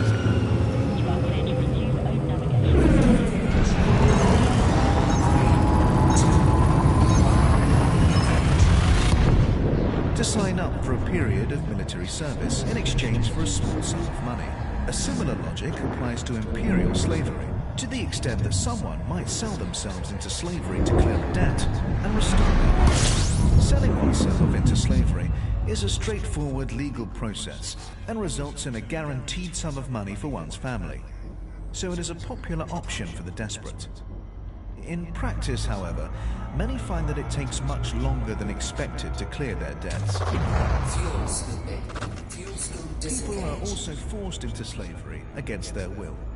Sometimes a senator will sentence a person of lower rank to be stripped of citizenship and designated as a slave. Sounds like indentured But it is more servitude. common to impose a fine of such Yeah. magnitude that the citizen has no Yeah, recourse I but to was sell his really or curious as herself to how into they were slavery. going to spin the whole slavery. Slaves may also be taken prisoner following a conflict, abducted from their home, or even captured in a hijacking.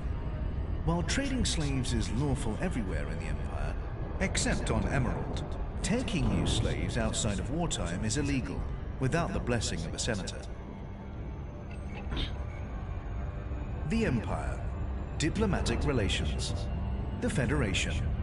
Resentment of the Federation runs deep in the Empire. The superpower is remembered as an oppressive, interfering force that hypocritically avoids inflicting the slightest harm on non-human life, but thinks nothing of forcibly imposing its values on its fellow humans, and lacking the freedoms and social customs that the Empire values so dearly.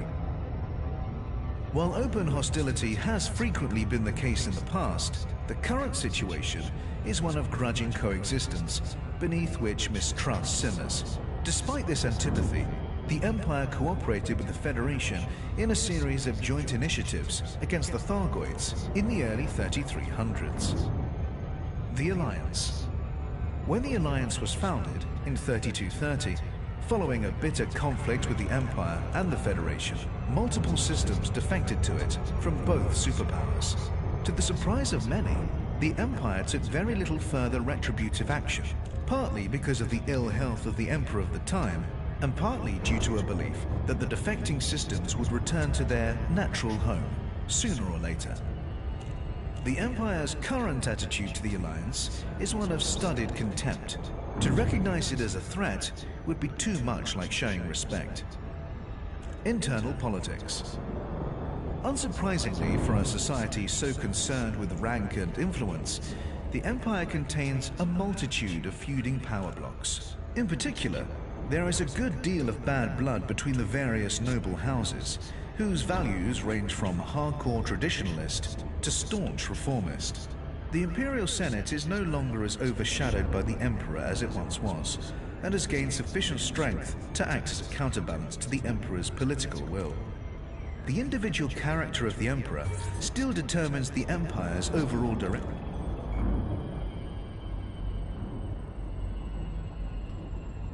I mean, it's 6.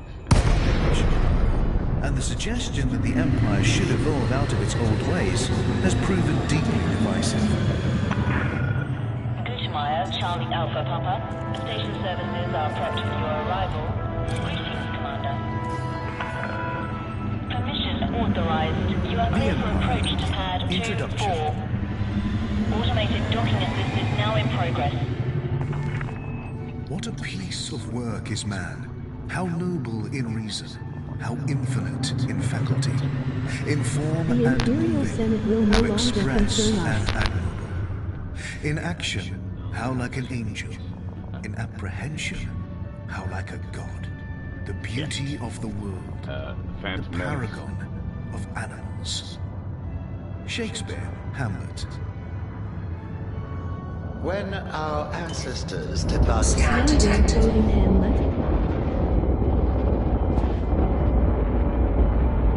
Yeah, that was the introduction They Empire. asked themselves, which of Yeah, our so achievements I've already represents heard the that. I best need to of humanity, but, that we may bring it with us to illumine the darkness? The it's still playing, Federation, embroiled Clear in a world doesn't of necessarily mean contracts, clear. petty bickering.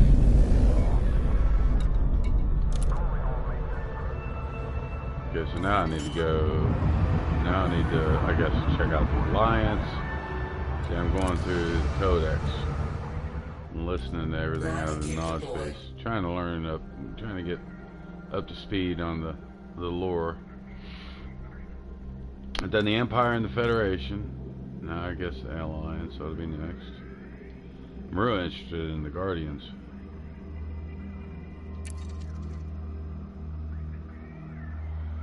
But I guess I gotta add these one by one.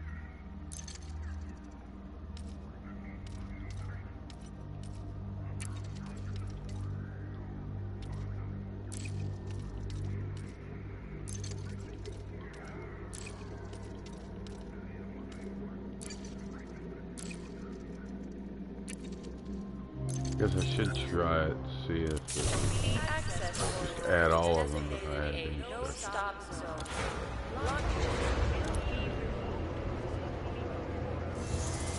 Alright, what am I here for? Reactive armor, I think.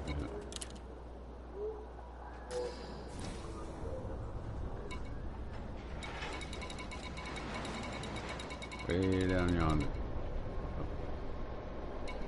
I wonder if you can unlock info about the pterogoids with exploration? I mean, there's a category on there's a topic on the Thargoids tells you all about it. I'll be getting to that later.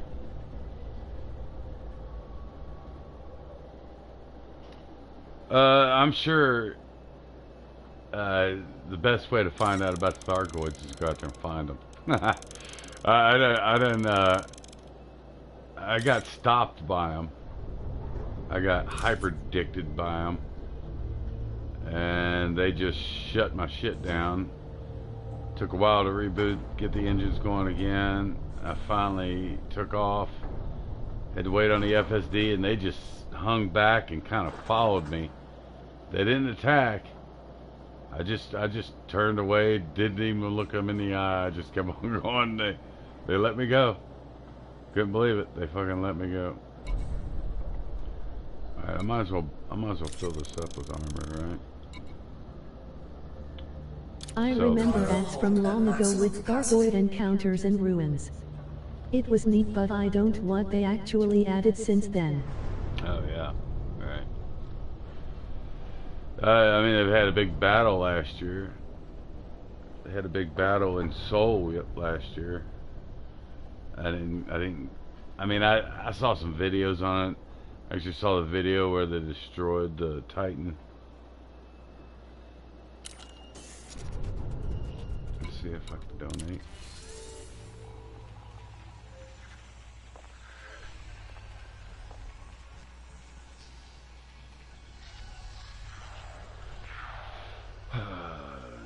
Nothing here.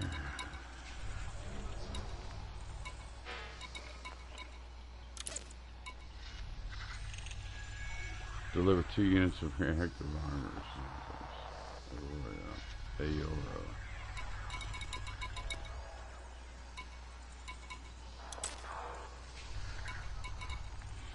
Nothing.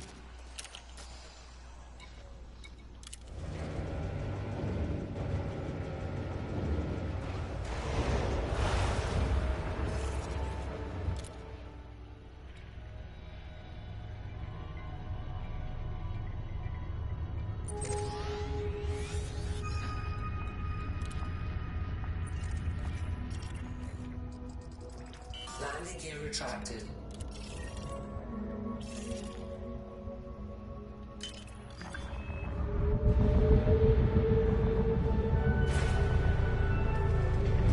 Heading straight for the door. Come on, let's get out of here. Get us out of here. Go.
You.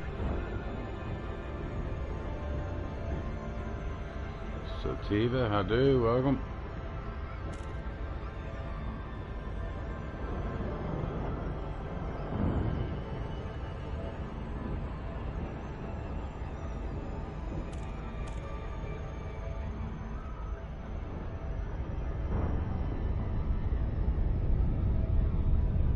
How are you?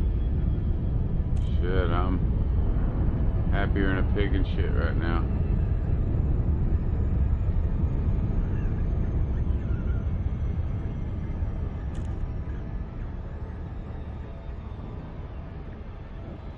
About to unlock the Corvette.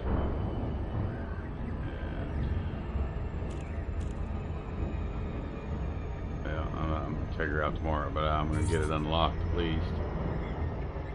Tomorrow, outfitter, and then my collection will be mostly complete.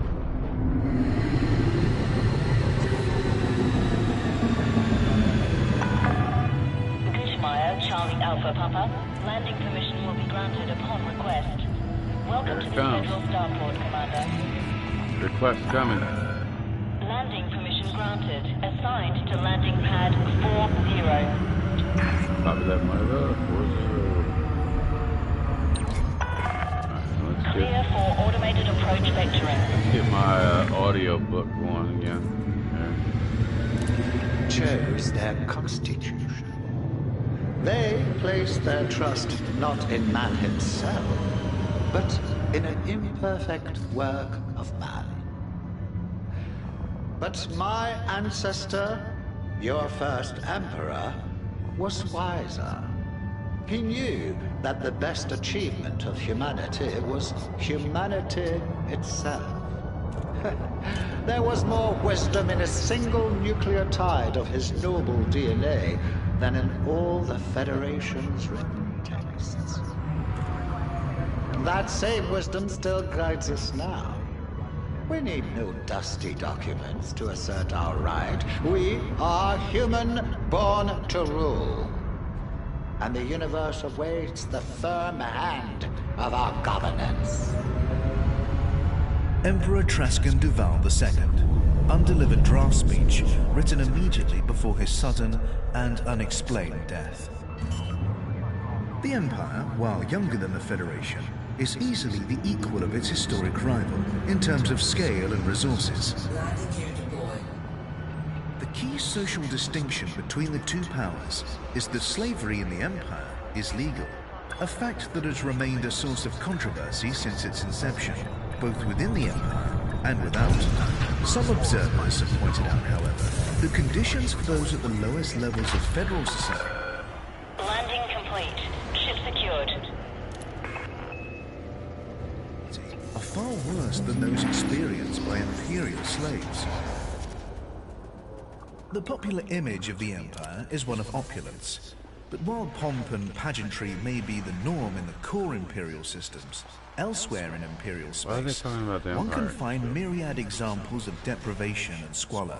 Indeed, the Empire encompasses many striking contrasts. Sophisticated technology exists alongside an ancient Roman system of government, and the affluence of the core worlds depends on often unregulated slave labor in the wretched outer colonies. Ruthless industrial efficiency and low taxation has made the Empire rich and mighty. The hierarchy of imperial society is rigid, but a citizen can always rise through the ranks if he or she becomes wealthy enough and makes the right connections. Even a slave could, in theory, become a senator. The Alliance. History. Alioth was colonized. The crucible in which the Alliance was forged was Alioth, a system so rich in gas and mineral resources that early surveyors considered it a stellar El Dorado. When the Federation established its first colony on Alioth 5b in 2452, they gave the planet the less grandiose name of Fruitcake, as mineral deposits lay in the loamy soils as abundantly as raisins in cake. Later, commentators would reflect, bitterly, that the world was well named, because everyone wanted a piece. A conflict over mining rights drew in the superpowers. 36 mil. Alioth's prosperity soon attracted corporations eager to support the developing system in exchange for a share of the profits. A dispute over rights quickly escalated into an armed conflict, prompting the Empire to dispatch a military force, ostensibly for the colonists' protection. The Federation also sent ships, but theirs were a response to the corporation's plea for aid. Unable to directly engage the Federal ships without sparking a war, the Empire covertly encouraged the Alioth colonists to renounce the Federation and accept Imperial protection, thus freeing the Empire to engage with the occupying Federal forces in sympathy with the will of the people. This marked the first of many incidents in which the people of Alioth were used to advance the agenda of another power. Federation-sponsored insurrection. In 2530, the Federation set out to undermine Imperial control of Alioth by exploiting local resentment of the governor. They covertly supported acts of protest and petty vandalism. Then, when the inevitable Imperial crackdown followed, stoked the fires of social unrest. A terrorist movement called the Quakers emerged, and the atrocities escalated. The years that followed saw a protracted and degrading series of proxy wars and cynical propaganda campaigns as the Federal, Imperial, and corporate powers all contended for Alioth. The system made an abortive attempt to establish its independence in 2617, resulting in a short-lived cooperation between the Empire and the Federation, neither of which were willing to allow this. The Revolution. In the early 4th millennium, both the Federation and the Empire had a presence in the Alioth system. Fruitcake, now known as Gordonworld, was a federal protectorate, while the Empire had earlier conducted terraforming experiments on the world of New California, and also held gas mining platforms in the system. The federal corporations supplying New California had raised the prices of their goods several times in the previous years, and when they imposed yet another price hike, the planet's inhabitants revolted. In the insurrection that followed, rebels commandeered any available ships and headed out to the gas mining platforms, where they attacked the outpost's corporate employees. Alarmed, the Empire and the Federation dispatched ships to put down the rebellion, but were beaten back by a hastily assembled force made up of fighters from Alioth and, Landing gear retracted. crucially, volunteers from nearby independent systems. Neither the Empire nor the Federation were able to gain a foothold, and eventually both forces had to withdraw. The Empire faced too many logistical problems fighting so far from home, while the Federation's efforts were undermined by public sympathy for the rebels. An alliance was brokered. The victory in Alioth had proven that independent systems working together could hold their own against the superpowers. It fell to pilot Mick Turner a wave of public spirit and propose a permanent alliance, under whose aegis independent systems could enjoy freedom from imperial and federal interference. The alliance was founded in 3230, and in the next 2 decades, it expanded its membership to more than 20 systems, some defecting from the Federation of others pledging its independence. The Alliance. Society. Many worlds, few rules, no overlords. Ready to engage.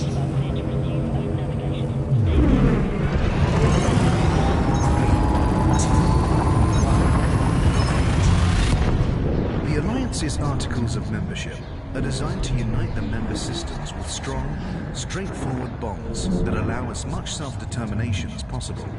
Membership guarantees mutual prosperity through free trade and security through the Alliance Defense Force, while leaving much of the business of government to the individual members. The Alliance Assembly acts as a central arbitration committee, helping to settle disputes between member systems. It also oversees formal arrangements between members, such as treaties, research goals, and mutually agreed policies. As no one system can be allowed to carry more weight than another, the Assembly frequently finds itself bogged down in endless back-and-forth negotiations. Getting them to agree on anything is a task often compared to herding linglangs, notoriously ill-tempered carnivores from the Achenar system. A body of civil servants who remain uninvolved in politics handle most of the day-to-day administrative work that enables the Alliance to function. Conditional autonomy for member systems. Alliance members are required to subscribe to and uphold a code of human rights, and to have a democratically elected government. Citizens of any member state have a right of freedom of movement and residence within any other member state. Furthermore, all member systems are obliged to give immediate military assistance to any fellow member when necessary.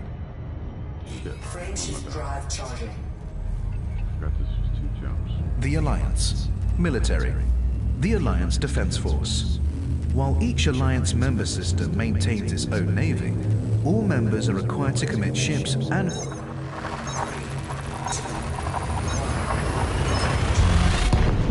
crew to the Alliance Defense Force. This rapid response group usually remains within Alliance space, and its tasks vary from providing a beleaguered system with military assistance to evacuating settlements hit by natural disaster. A 6-member Council of Admirals oversees the Alliance Defense Force. It is accountable to the Assembly, but does not require its approval before taking action. This freedom of decision-making prevents urgent military action being delayed by tedious debate. The Alliance. Culture and values. Cooperation, mutual aid, tolerance, and respect. The values that bind the Alliance systems also hold true on an interpersonal level. Just as the different worlds of the Alliance formally recognize one another's legitimacy and value, individuals are generally reluctant to show prejudice against others, and will band together to help those in genuine need. Diversity is strength. Members of the Alliance are not obliged to conform to what they consider the corporate saturation of federal culture, or the status-obsessed posturing of the Imperials. Individual systems are encouraged to preserve and celebrate their own cultural identities. This approach results in a rich variety of artistic, literary, and dramatic output. Free to speak, free to protest. One curious cultural constant across the Alliance member systems is the way the citizens indulge their freedom to complain. They can criticize their governments without fear of repression, and they frequently do so. Previous experience of exploitation has left many citizens cynical. While they have literally nothing bad to Possessed of a say about the certain modern Alliance. humor and a willingness to take life as it comes. Don't let that summit smack you in the head. Maya, Charlie Alpha Papa. Federal Flight Control welcomes you. Please submit a docking request before entering the station. The Alliance. Diplomatic relations. The Federation. Alliance attitudes to the Federation vary sharply, depending on whether one is asking about the Federation's government or its citizenry. The government is seen as a hidebound relic, unable to arrest its slow decline into decadence. But the general populace... Permission authorized. Vectoring for approach to landing pad 2-4. Automated docking assist is now in progress. An Alliance citizen, proud of his or her own emancipation, is likely to have a rather condescending view of a federal citizen. Scan detected. They are characterized as ignorant dupes, kept satiated by mass-market entertainment and branded consumer goods.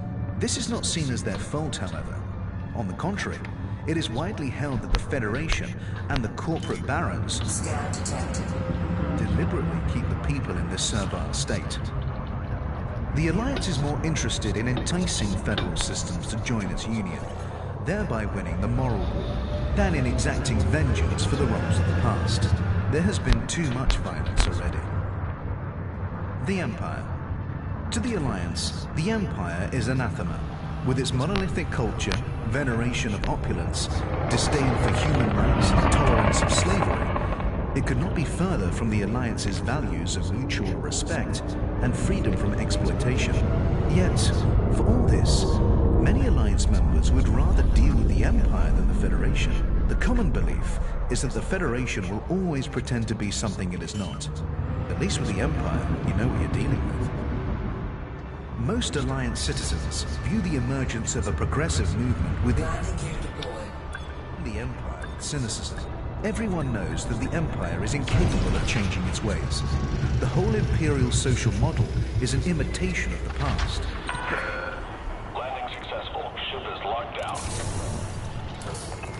Some in the Alliance, nevertheless, welcome the ascension of the first female Emperor.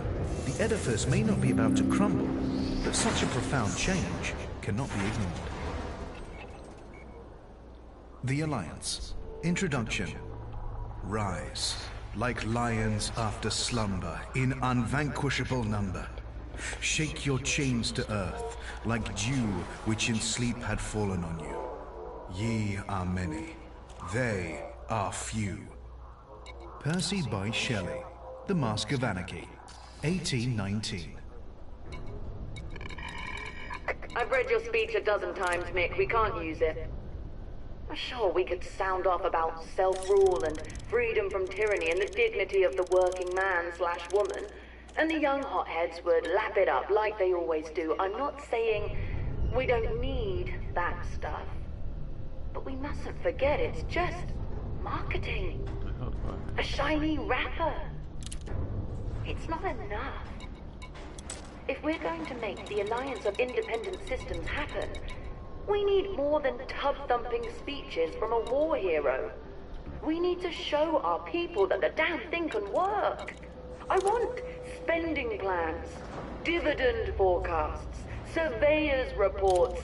I want data so dry you don't need to believe in it. The people are tired and heartsick. They've been sold dreams too many times by both sides, so let's not try to sell them anymore. It's time to wake up. Private communique from Meredith Argent to Mick Turner, founders of the Alliance. That fucked me up. The Alliance is the youngest of the galaxy's three superpowers, and is perhaps best understood in terms of what it chooses not to be. It rejects both the extreme capitalism of the Federation and the rigid hierarchy of the Empire, choosing instead a third way, a voluntary association for mutual benefit. The desire for freedom from interference, both from external threats and internal bureaucracy, was the key motivation behind the Alliance's founding, and is enshrined in its Articles of Association. The governments of the systems are given as much autonomy to create their own laws and administer their own affairs as possible. The right to political self-determination and cultural self-expression are essential to the Alliance. But it remains to be seen whether the ultimate result will be stable harmony or a cacophony of dissenting voices. Every Alliance member knows that alliances have been made before, many times over, only to collapse. There it is, 100.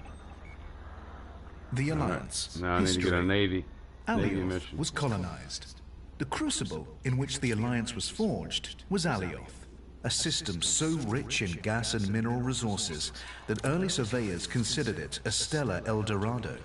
When the Federation established its first colony on Alioth 5b in 2452, they gave the planet the less grandiose name of Fruitcake, as mineral deposits lay in the loamy soils as abundantly as raisins in cake. Later, commentators would reflect, bitterly, that the world was well named, because everyone wanted a piece. A conflict over mining rights drew in the superpowers. Alioth's prosperity soon attracted corporations eager to support the developing system in exchange for a share of the profits. A dispute over rights quickly escalated into an armed conflict, prompting the Empire to dispatch a military force, ostensibly for the colonists' protection. The Federation also sent ships, but theirs were a response to the corporation's plea for aid. Unable to directly engage the Federal ships without sparking a war, the Empire covertly encouraged the Alioth colonists to renounce the Federation and accept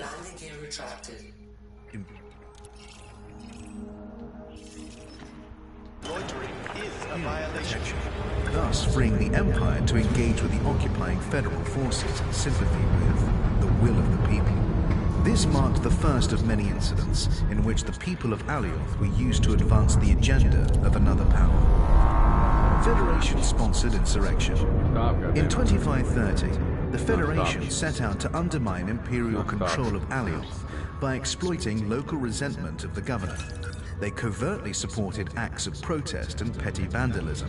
Then, when the inevitable Imperial crackdown followed, stoked the fires of social unrest. A terrorist movement called the Quakers emerged, and the atrocities escalated. The years that followed saw a protracted and degrading series of bombings. You are clear to resume our navigation. Federal flight control signing off. And cynical propaganda campaigns as the Federal, Imperial,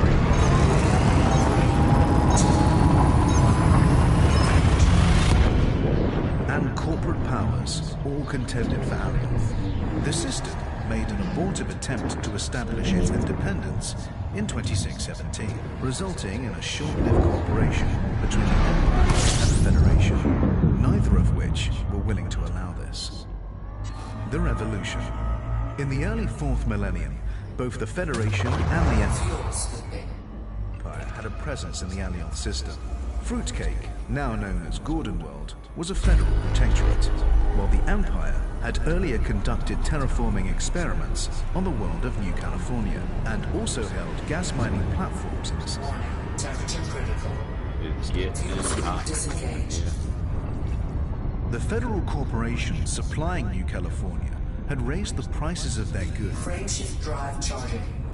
several times in the previous years, and when they imposed yet another price hike, the planet's inhabitants revolted. In the insurrection that followed, rebels commandeered any available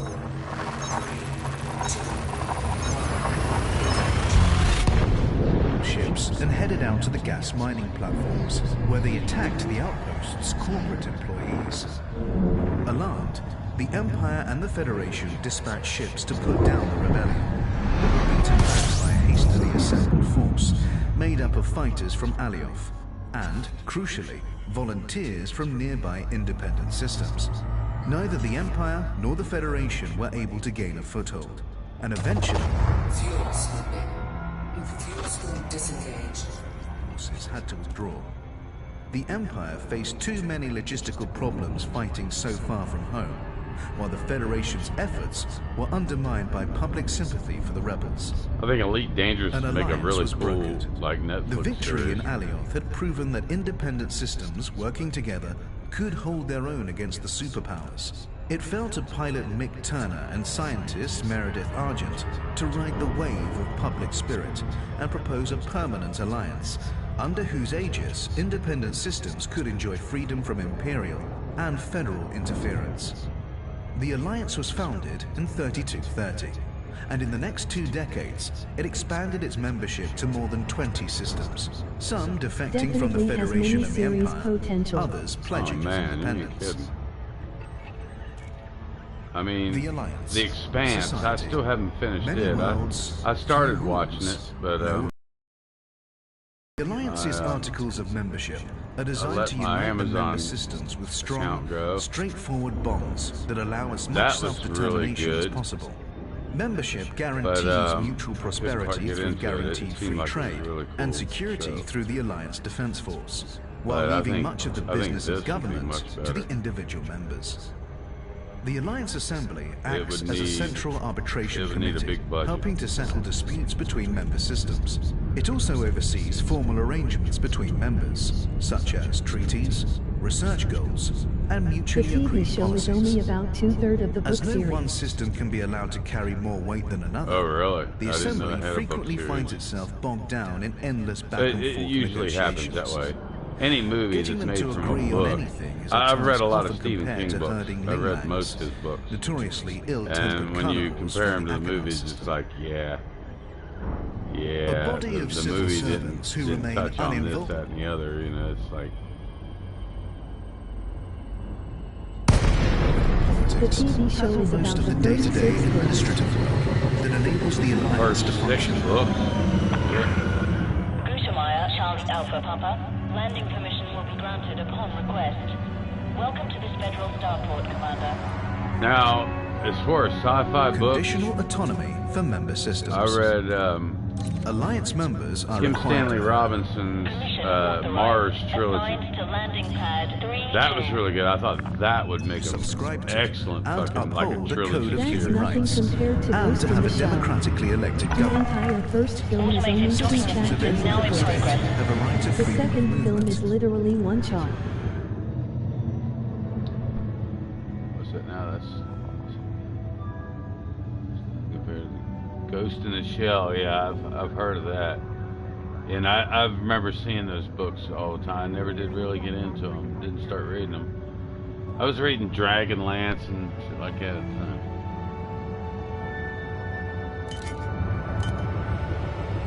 Scan detected. Second film is literally one chapter. Wow.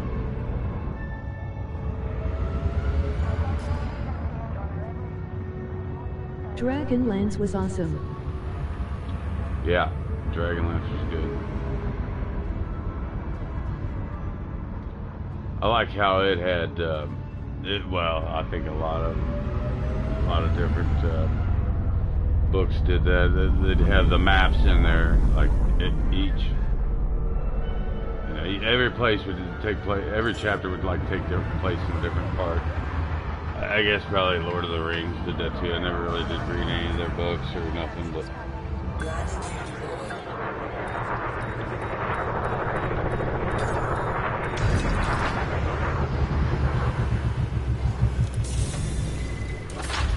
But the Kim Stanley Robinson books, the Mars trilogy, fucking awesome, man. There's Red Mars, starts out Red Mars, then Green Mars, then Blue Mars. All about colonizing and terraforming, and it stretches over generations. It's outstanding reading right there.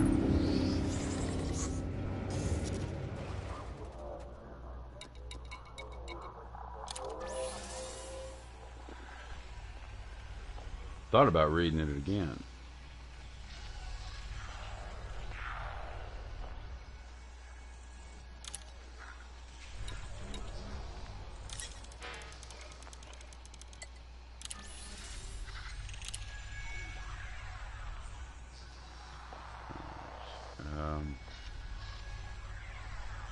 Take the biotech conductors.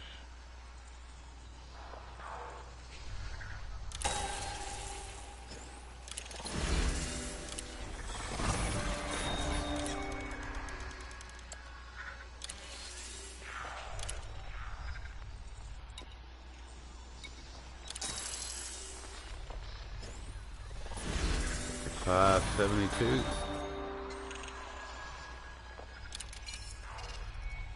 So if you want to grind, well, if you got a big ship, if you can carry 600, actually you don't even really need that, because you can still get some good money out of small loads.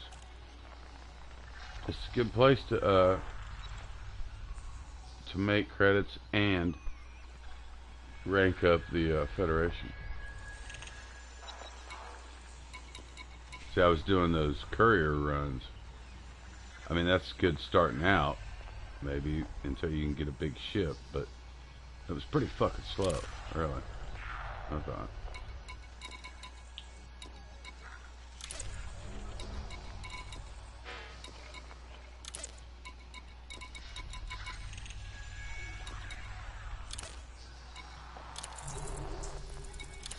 Alright, I don't really need to donate anymore, but I'm trying to get the damn... I gotta find the, maybe I should go find a military outpost.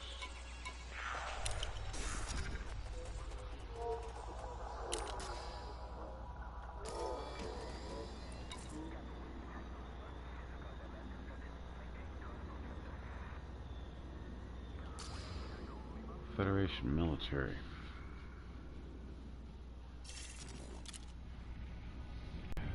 Take a different ship, maybe.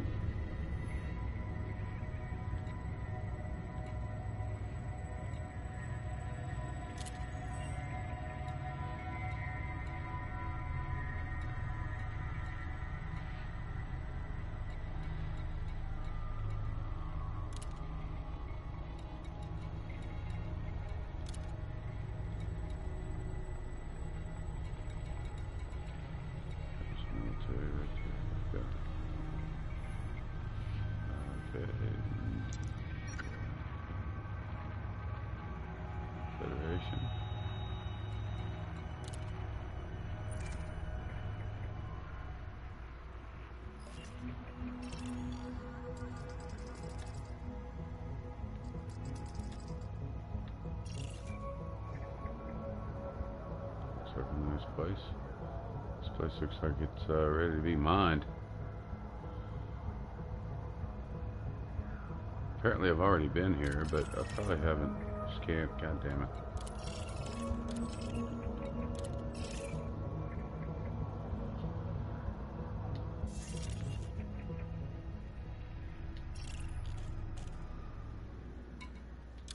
Check this one more time. Might have changed.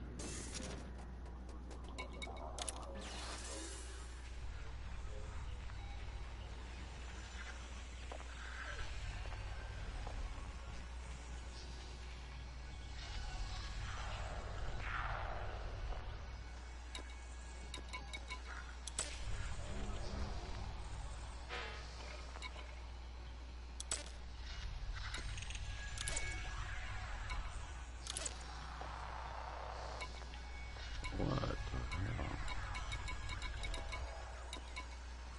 I think I do have to actually, yeah. Let's go there.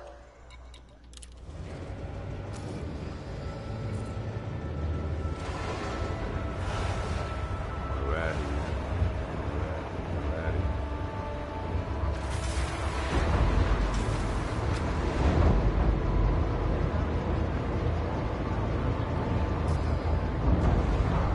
Something like that. Ship restraints retracted. Clear for departure.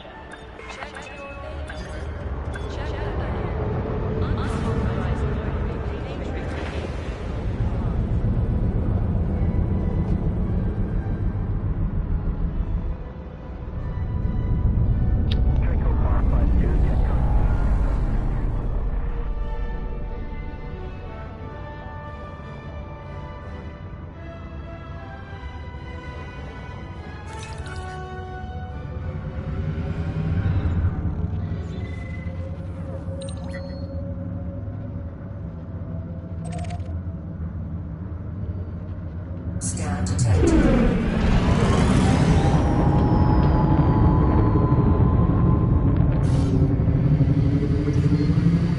Freight drive charging.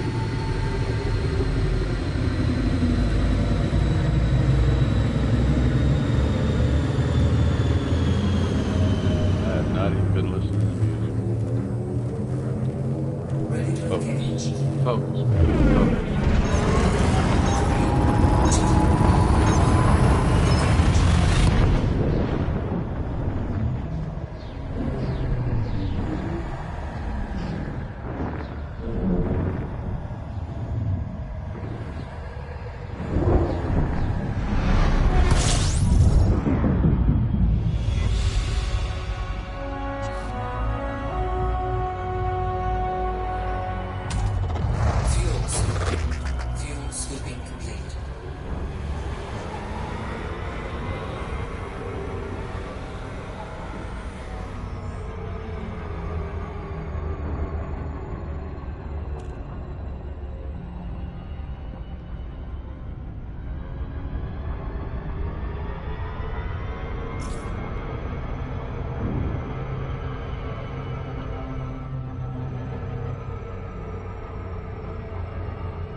size of the rings on that big bastard back there.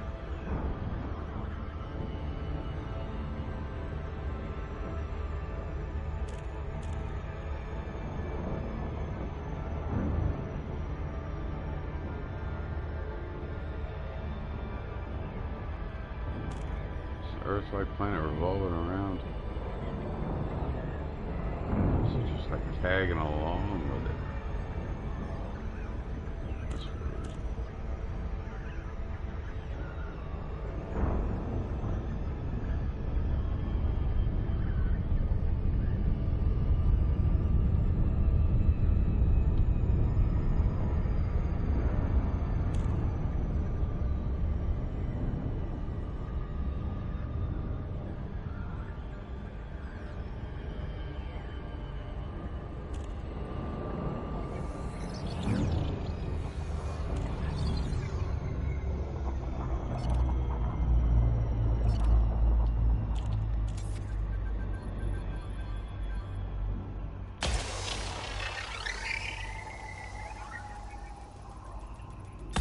Fired one right past the fucking bow of that fucking station. This thing is 1-1, so this one I'm going way down here. See what that does.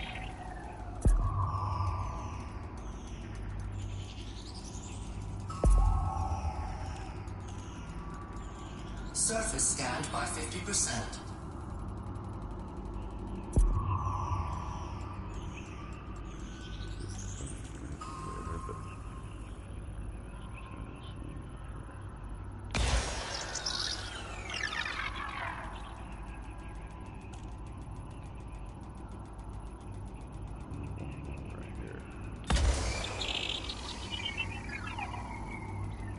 Out here might all do it.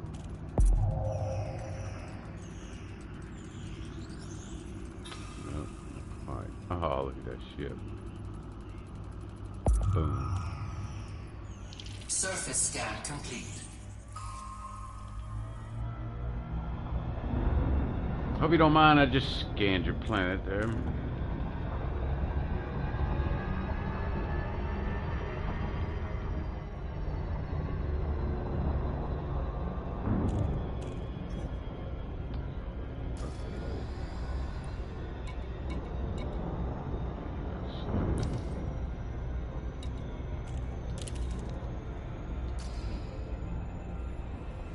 Oh, I passed it, didn't I? God damn it.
Let me talk to your ranking military member, please.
There we go. 42 advanced medicines. Absolutely. We'll take it.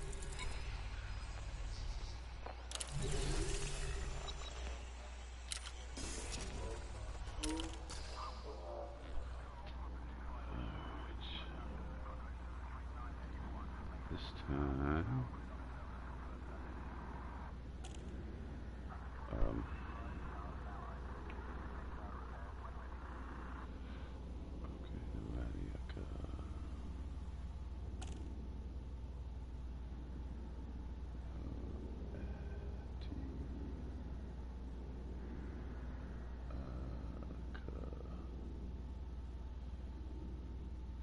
that we need.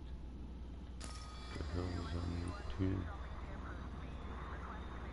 Come on, goddammit. Oh yeah, advanced medicines.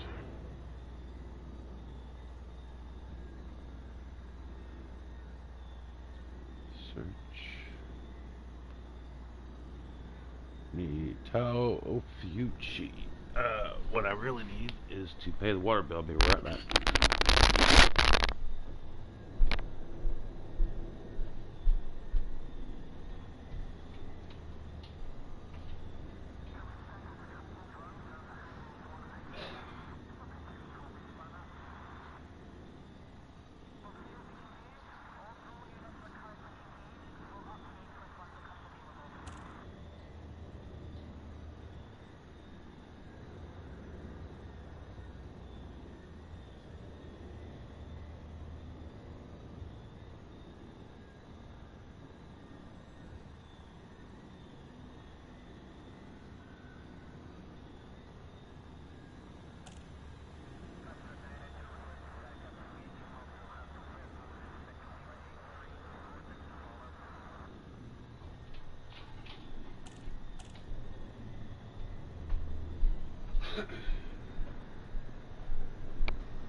Okay.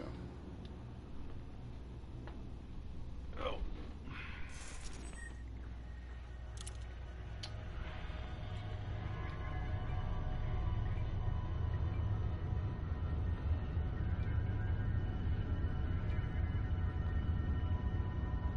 Ofuchi. I think I've typed this in here before.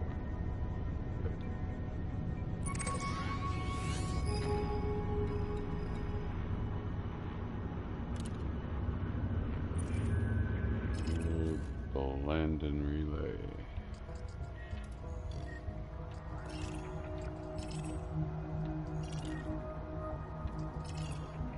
So it better not be those.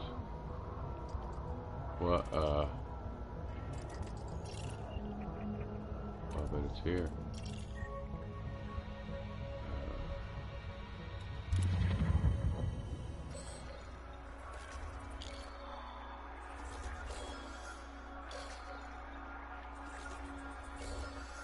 Landon relay, there it is. So, wait a minute now, that's where I'm going to get advanced medicines? I guess so.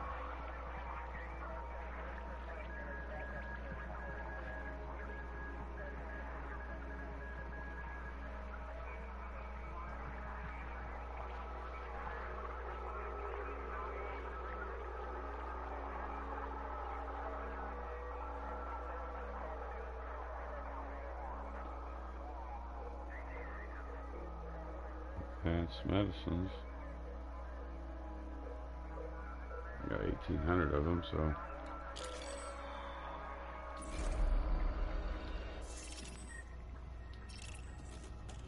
Spooky. Heavy metal awaits.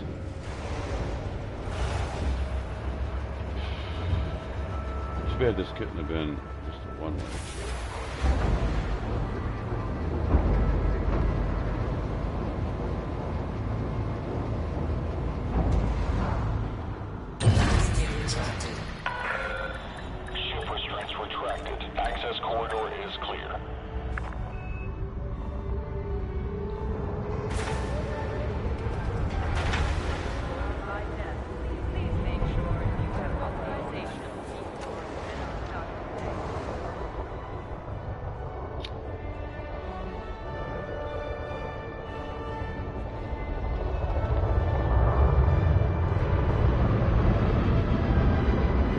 No matter how massive the spaceships, somewhere there is a space station that dwarfs it.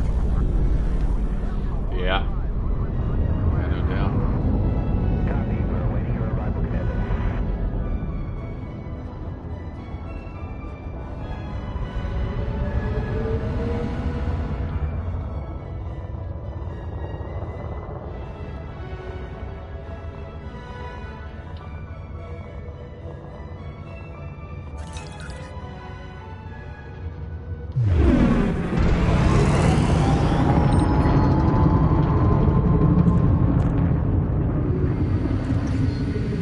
Freight drive charted.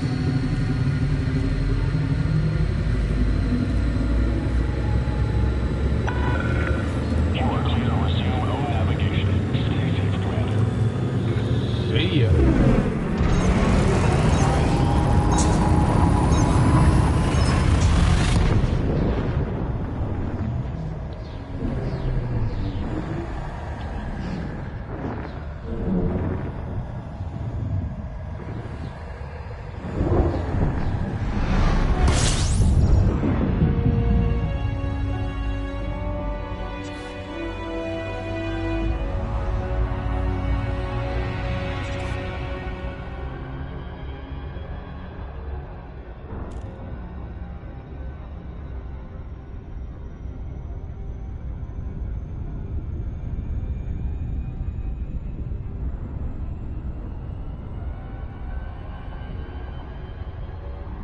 Didn't realize it was that far out, but what the fuck ever. Should've looked.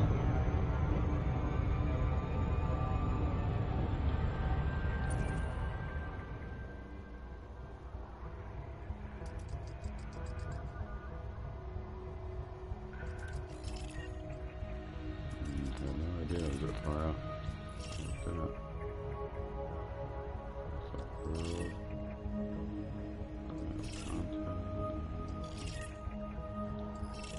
well, I bet all these are like terraformable too.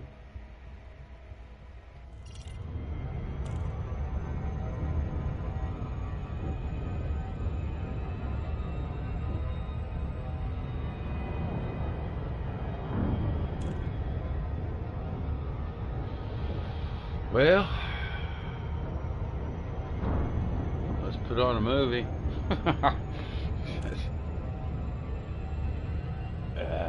just fucking smoke some pot.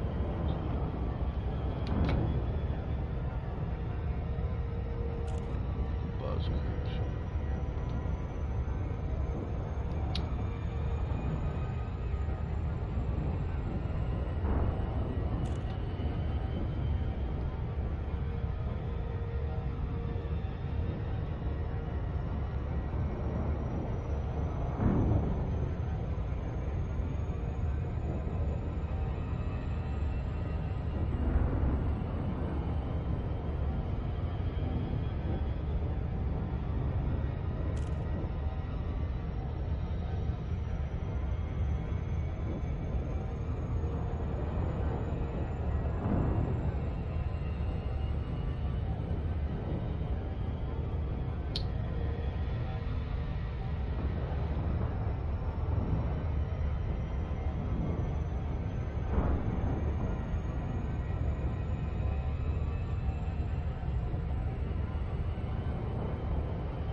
Kind of messed up to get about halfway there, they start slowing down automatically. So I guess cruise assist on. Keep bucking, I slow down when I want to slow down.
Damn it.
Orbital flight engaged.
Coming in hot. Somebody stop me.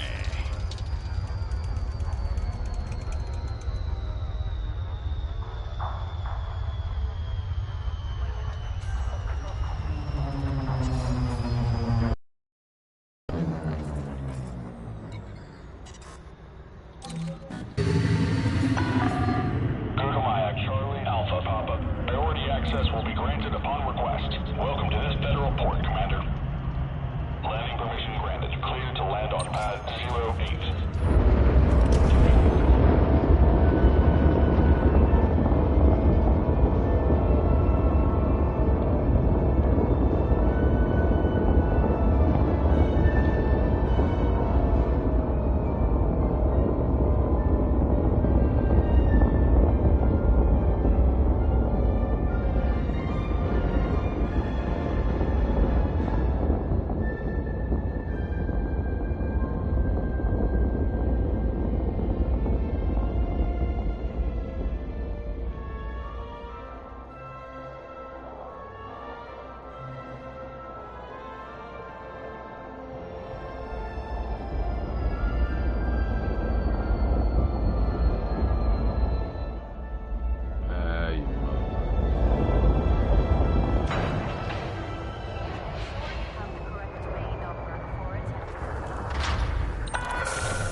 Thank you kindly. Load me up, get me the hell out of here.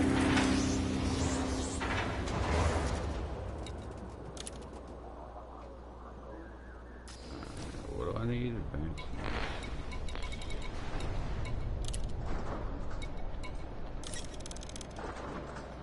Two of them.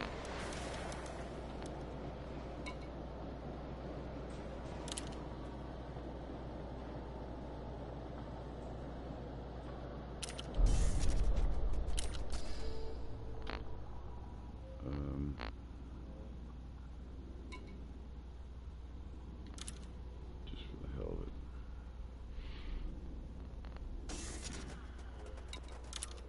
Ah.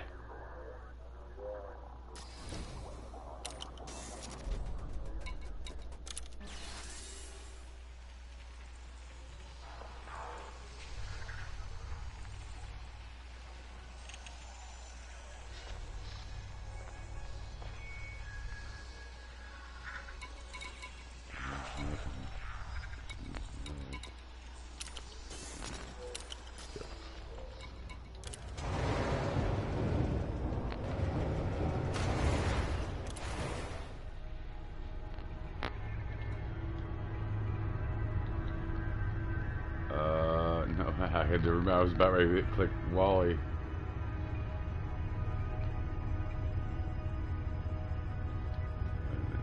Landing gear retracted.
Frameshift drive charging.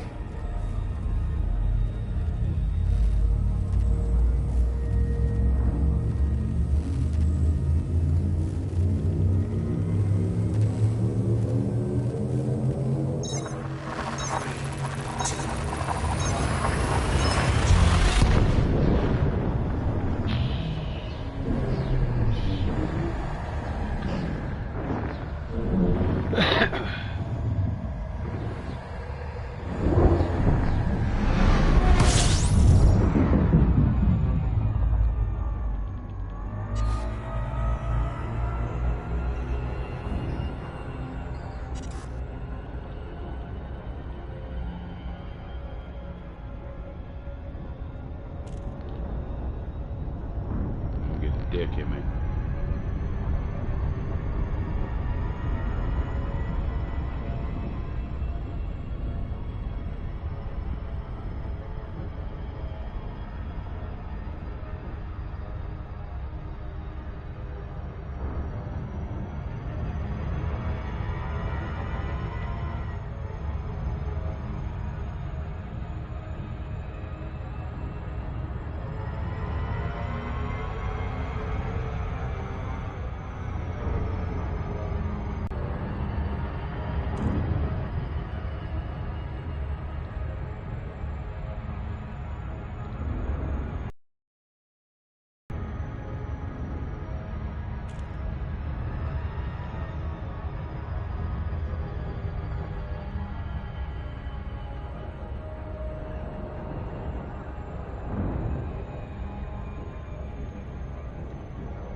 Yeah, look at this already.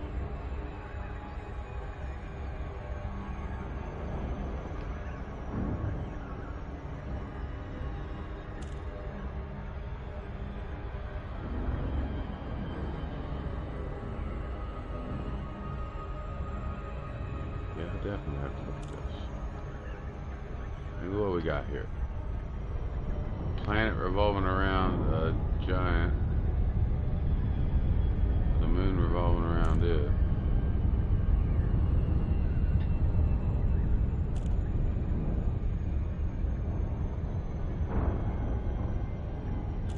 Planet.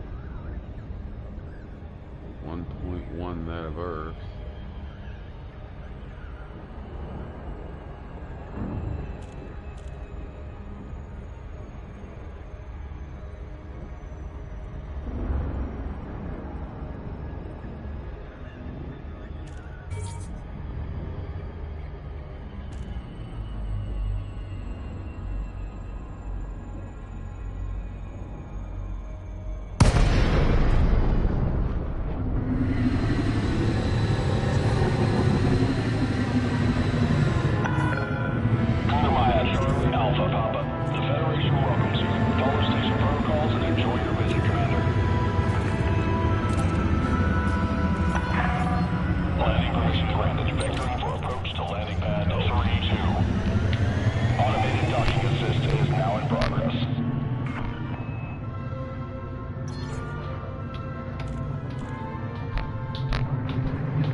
Scan detected.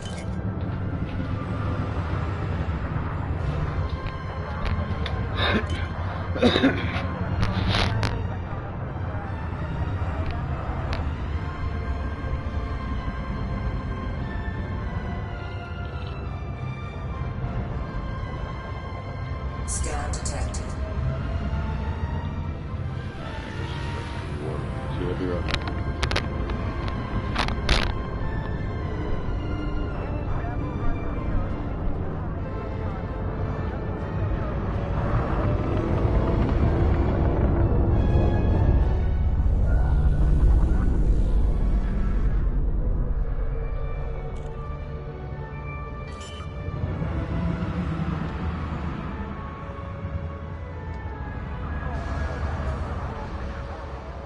Landing gear deployed.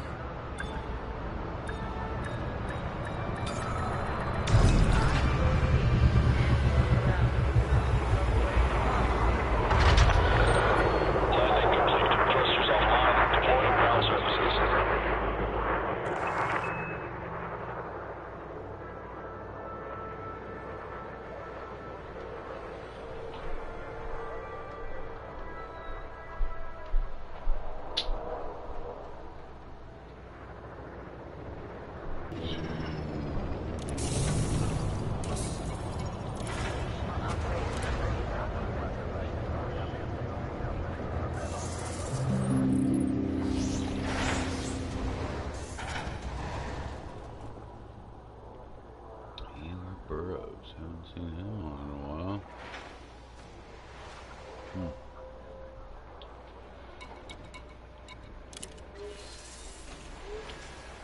Alright, Navy, time to man up. Unlock my heavy metal.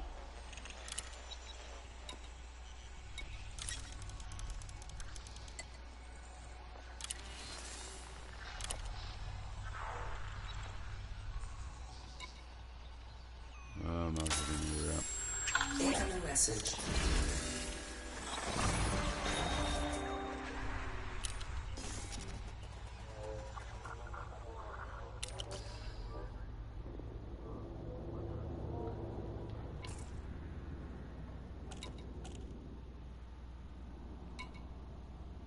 What the hell? Oh, here we go. Down here. Federal Navy, there it is. it is, Rear Admiral.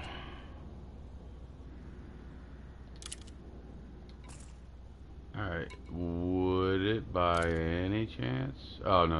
I don't want to buy it here, though. I mean, I'm sure I could get Dr. Computer and everything put on here, but I'm just kind of curious. No, because... No, it's not going to be there.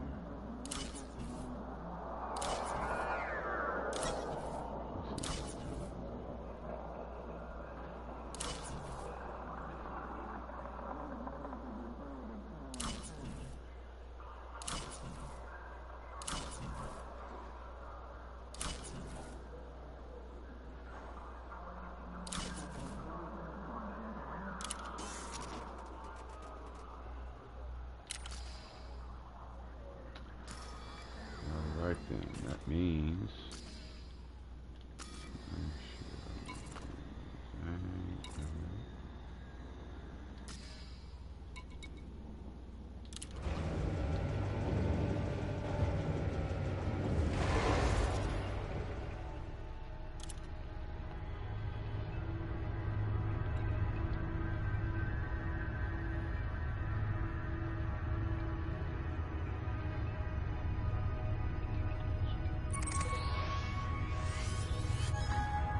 Landing gear retracted.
God damn it.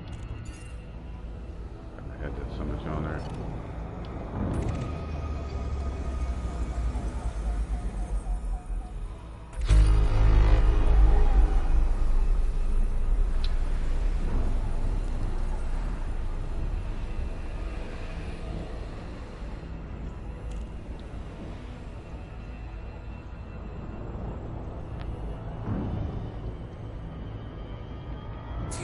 Disengaged.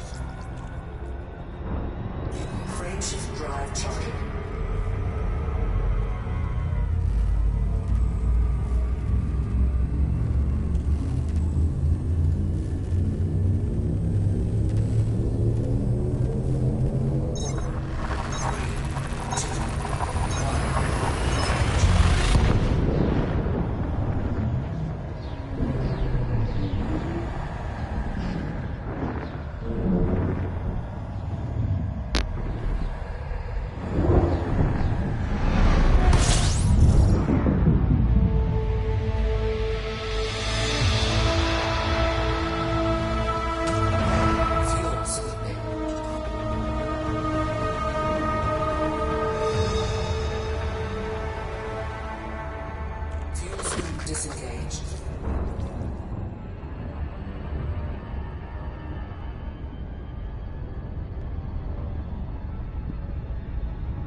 on now, get rid of the lights.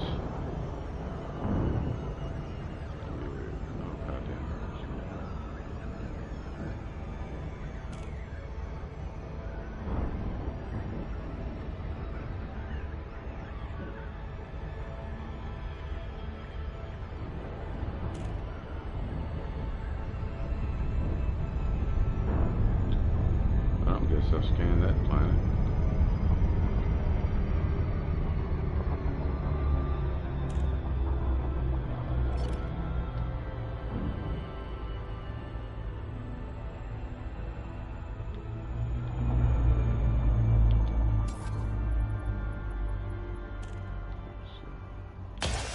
Let me get the fucking...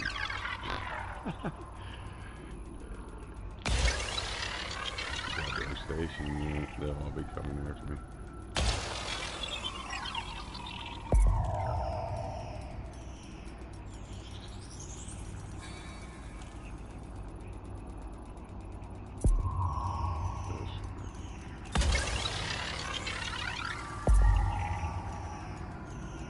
Surface scanned by 50%.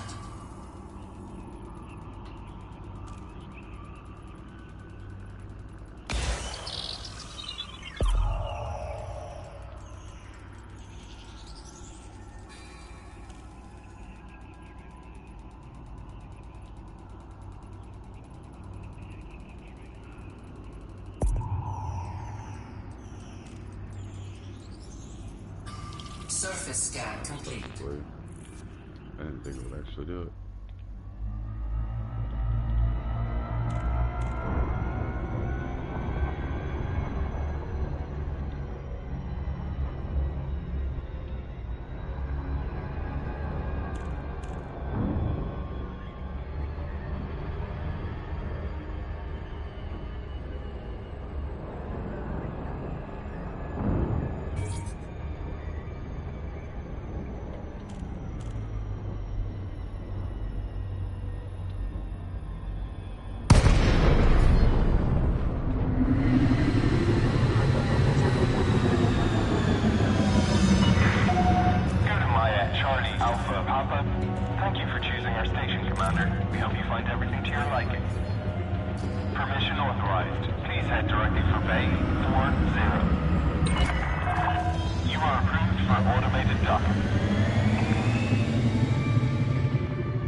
I think now I should probably start doing some missions for them for some reason. I just feel like I should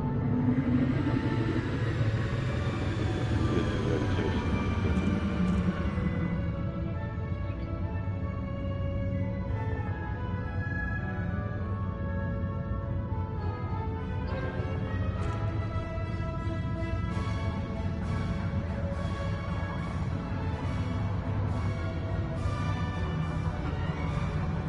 Scan detected.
As soon as I turn this in bitch on.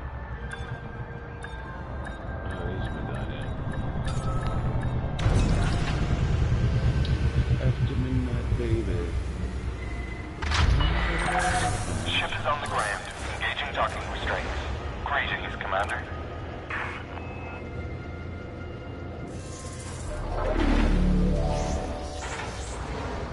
Good thing I didn't turn into a pumpkin at midnight. I would never have got to do this. So I'm basically just gonna unlock the sumbitch. And then maybe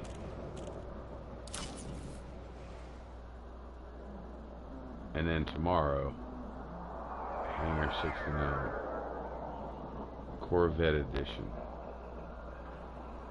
Maxing this bad boy out.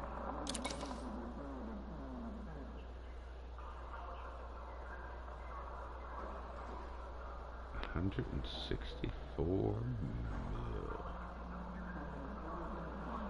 Alright. LOL, but what is the cargo capacity of the pumpkin? Of the pumpkin? Yeah, I know shit, right? It's not very good. No. No, it haul a bunch of seeds about it. That's about it. Alright, let's do it.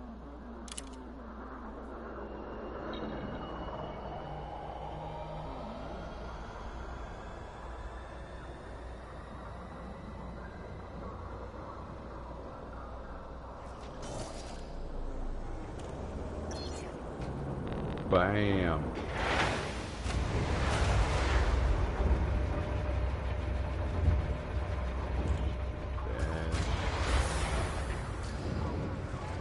Cockpit right dead center. Captain seat dead center. Pretty good view out the sides. Too bad it had to be broke up. Too bad that had to be broke up like that. It'd be really nice if it was solid. Just continuous glass all the way around would be awesome.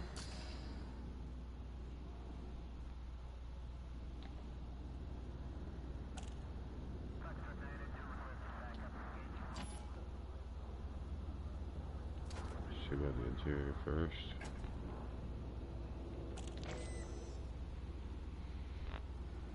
Cool. Looks like you walk on back and step down and then exit. So this is truly like a big fly bridge. Most of them are like fly bridges, except for the Cutter and Clipper. They're like forward cockpit.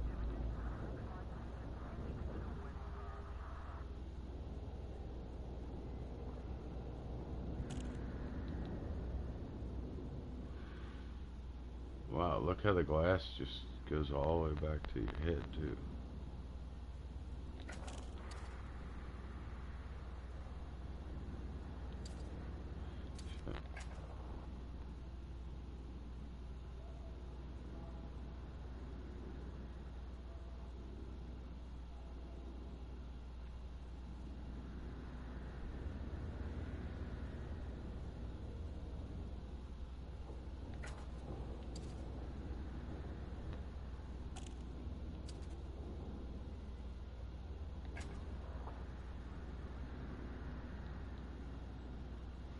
Well, it actually, it like steps up in the middle and then steps down back here to leave.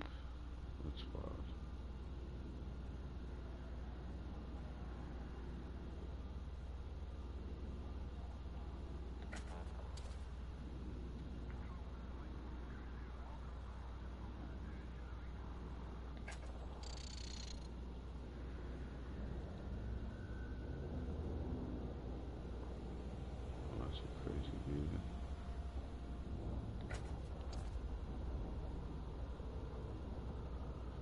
See, that's where it steps up. Can't see past that.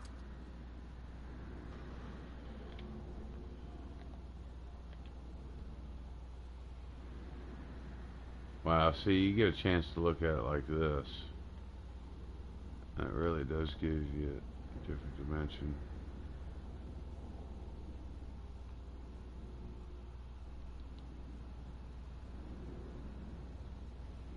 And it really just seems like this ship shouldn't even fit in here.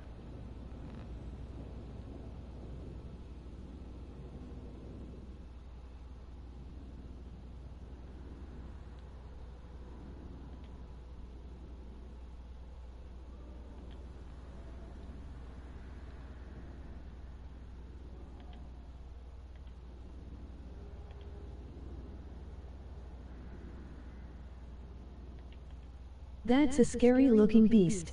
It is.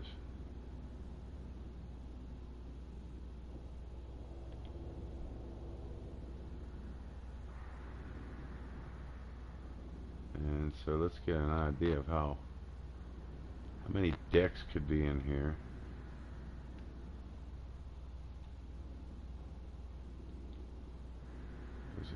You see, like if I stood up in there right now, you see that like maybe from the bottom of the front glass to the top, that would be about 6 feet, probably 3 meters, or 2 meters probably. But now, let's just say the floor is like below that, where the crease is at below the window. But then yet you've still got, that's like a 10-foot, it's like a 10-foot ceiling inside there. So I'm seeing 1, 2, 3. I should go 1, 2, 3, 4, 5, and like a belly deck maybe. It's like 5 or 6 stories, 5 or 6 decks.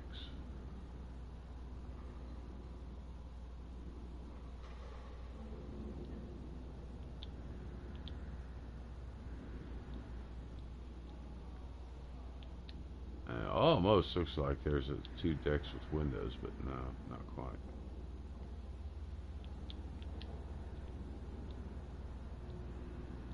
Not sure why a spaceship would have external vents with fans. Yeah. Yeah, not really. Yeah, me either, really. I mean, what would you want to vent? There's no air to circulate. Well, I mean, you're essentially either just, I guess, heat. You could vent off heat. But, yeah, I don't know. It doesn't quite make a whole lot of sense.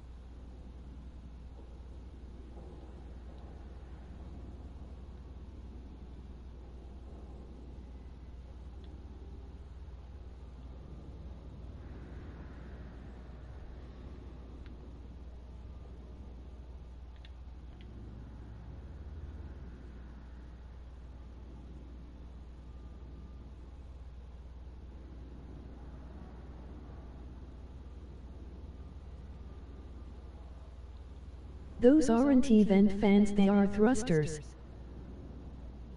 Yeah, okay, that probably is true, yeah. Yeah, they are, they're all thrusters.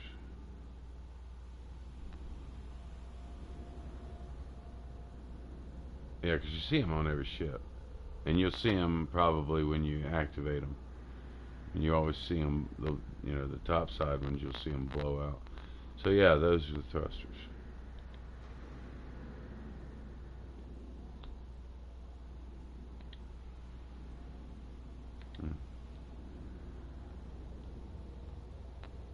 Yeah. That makes more sense. Yeah. And then your hard points, like your rear hard points, actually.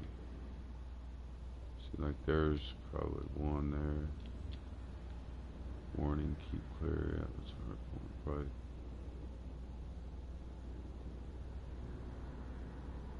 Find that out when we get into outfitting later.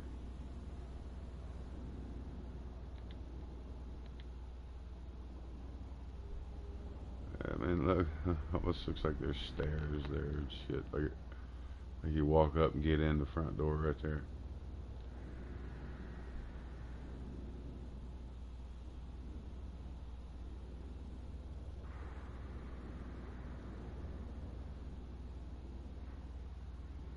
Yep, it does look good.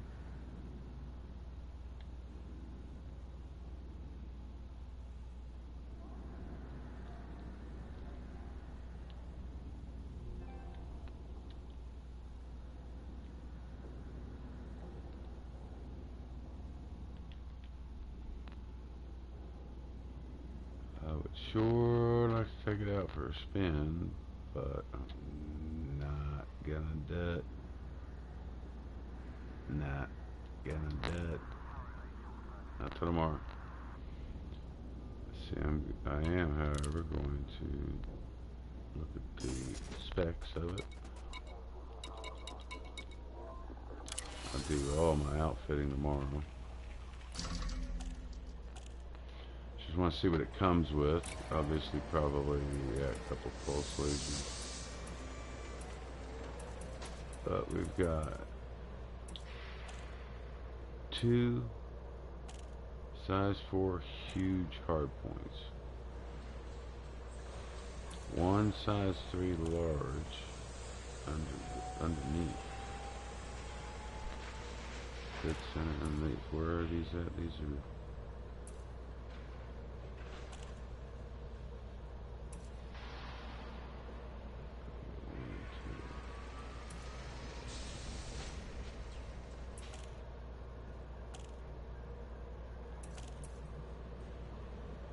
Those come out the sides. That's cool.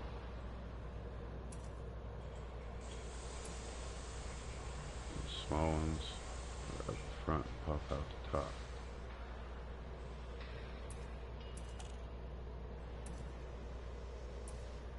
I guess those would probably just be like your lasers.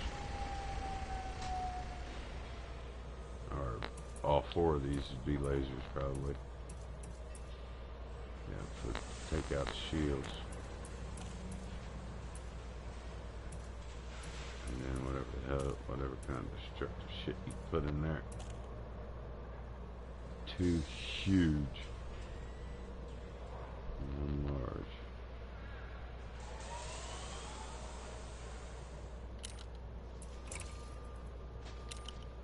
Let's see how many of those.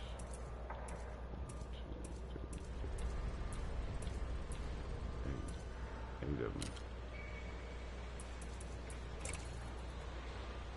4 comes with an 8E power plant, 7 thrusters, 6E frame shift drive. Of course, that don't mean shit. It probably still. I mean, look at that. 6 light years right now. Yeah, it's a heavy motherfucker. It's, I mean, the most tonnage of any ship, from what I understand. Barring the carrier. I mean, that's what.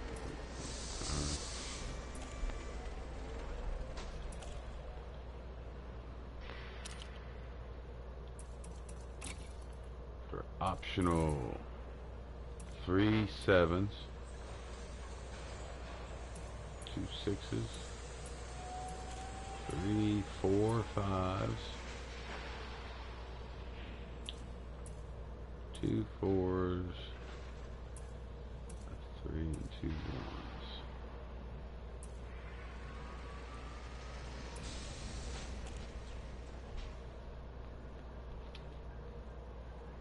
It doesn't get good mileage.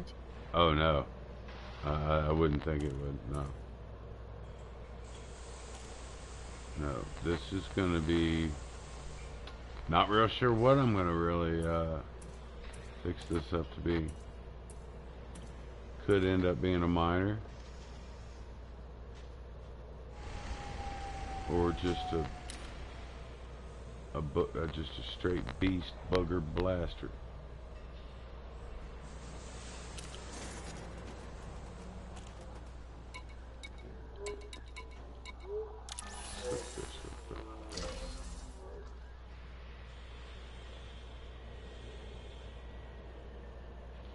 See, it won't let you spin it around or anything. This is really when I need to just see.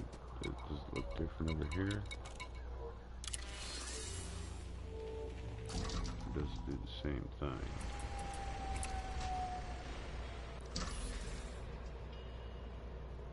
Yeah, it won't let you. It won't let you look around.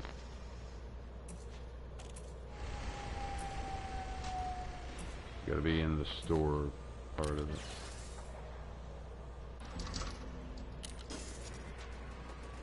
Alright, then we'll just do this here. Be that away. Main menu.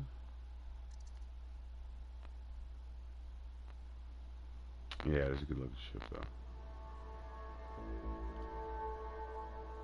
Maxed out my weekly cap there. 106 out of that session. It is a combat ship. Not very maneuverable as a miner. Yeah. Even engineered it gets shit jump range. Yeah, it's gonna be one that stays close to the bubble, obviously, until I get a fleet carrier. Because I really don't want to try to take it too far. I do want to try to fuck some shit up in it, though. Engineer the weapons and shields. Max it. And just make it a fucking tank.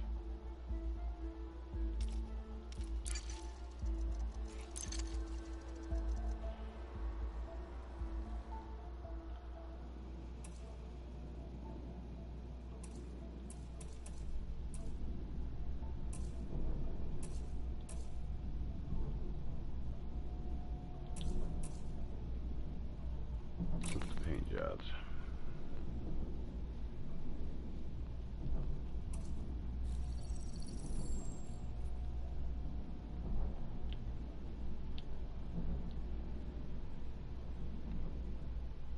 That is a good looking ship though.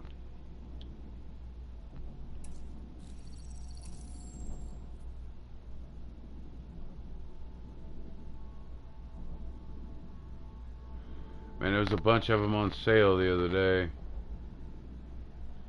I took advantage of the sale. I bought a few things, a couple things. So this is what fucks me up. Chromed and chrome. Okay, it looks like one of them's like polished or something. But chrome or chromed, I just blows me away. They couldn't like come up with a different name or something. Instead they had to make two words out of one word. Or, I don't know.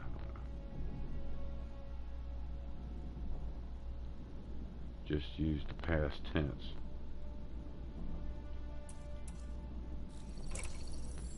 Oops. That looks pretty good.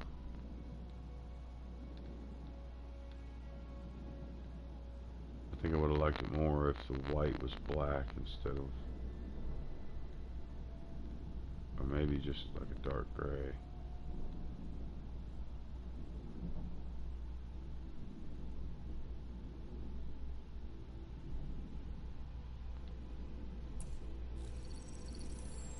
Chrome. Immortan Joe approves.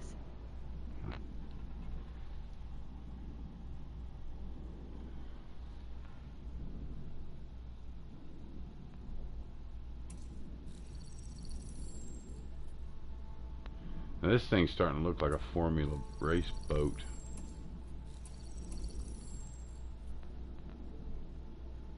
That's pretty fucking sharp. Operator gold. Now see, that's the part that I don't like about it. If that was just white, or if that was chromed.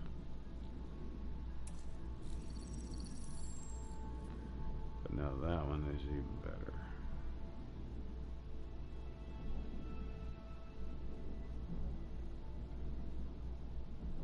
Yeah, I think I like that. Oh, what was this? You can't catch the Razorback.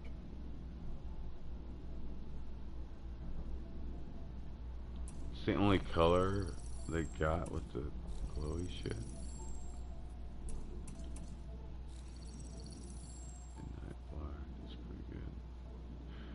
just don't think you can't get really good pictures with black out in the black on black. You know, it just doesn't pop. That looks like one of those creamsicles, orange creamsicle.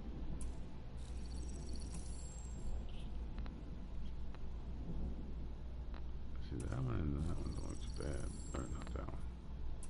That one. That's a better blue. This is that turquoise light.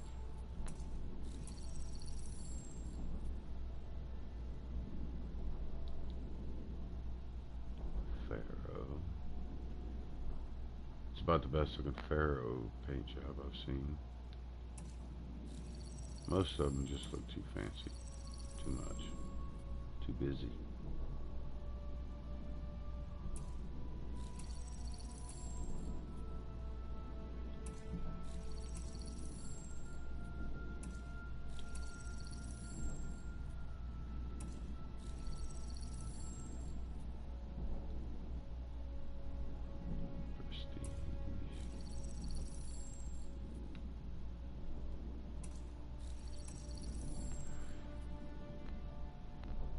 Razor Cobalt.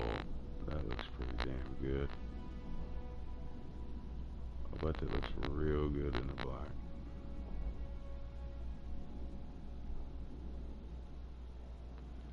But now this has got the Stygian too, also,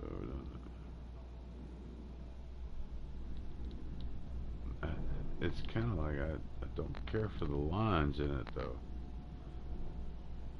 All those vertical lines there, I'm not so sure about that. I don't think I like that. Front looks pretty good, but the back with all the lines it's a bit much.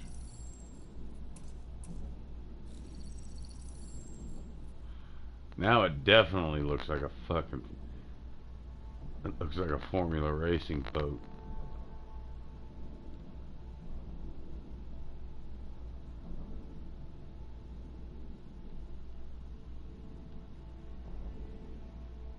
Dynamics Racing.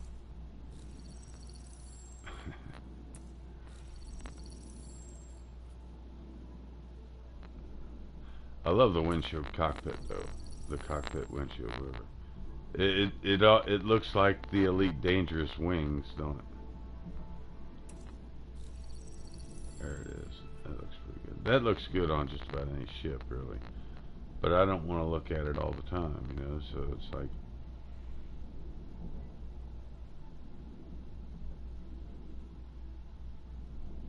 But it's like, I like to have that with broke up just a little bit with some black. That paint job should earn you 500 credits in sponsorships.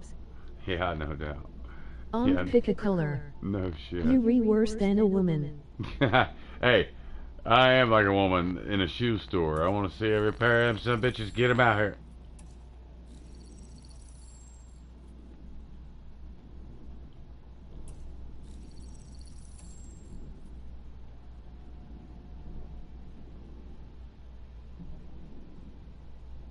Green and black. Trick the Thargoids into thinking you're one of them. Yeah. I'm all about blue. If it ain't blue, it ain't true. Big UK Wildcat fan. Blue's always been my favorite color. But, alright. I was gonna look at the ship kits for it too, but I think I'll do that tomorrow. This is where I'm gonna have to jump off here, comb my hair with a pillow. But I'm gonna be on here tomorrow with Hangar 69, and I'm gonna outfit this bad girl right here and christen. Smack a bottle of champagne over it and send it out in the black. Well, I'm not going to go out in the black with it. I may, however, try to ruin some pirate's day with it, maybe, something like that. But I appreciate everybody stopping by and hanging out. If you happen to be new, show some love, be my sub, ring my bell. Until next time, take care, happy trails, and remember the Milky Way is your Yay, oyster. let blow stuff up.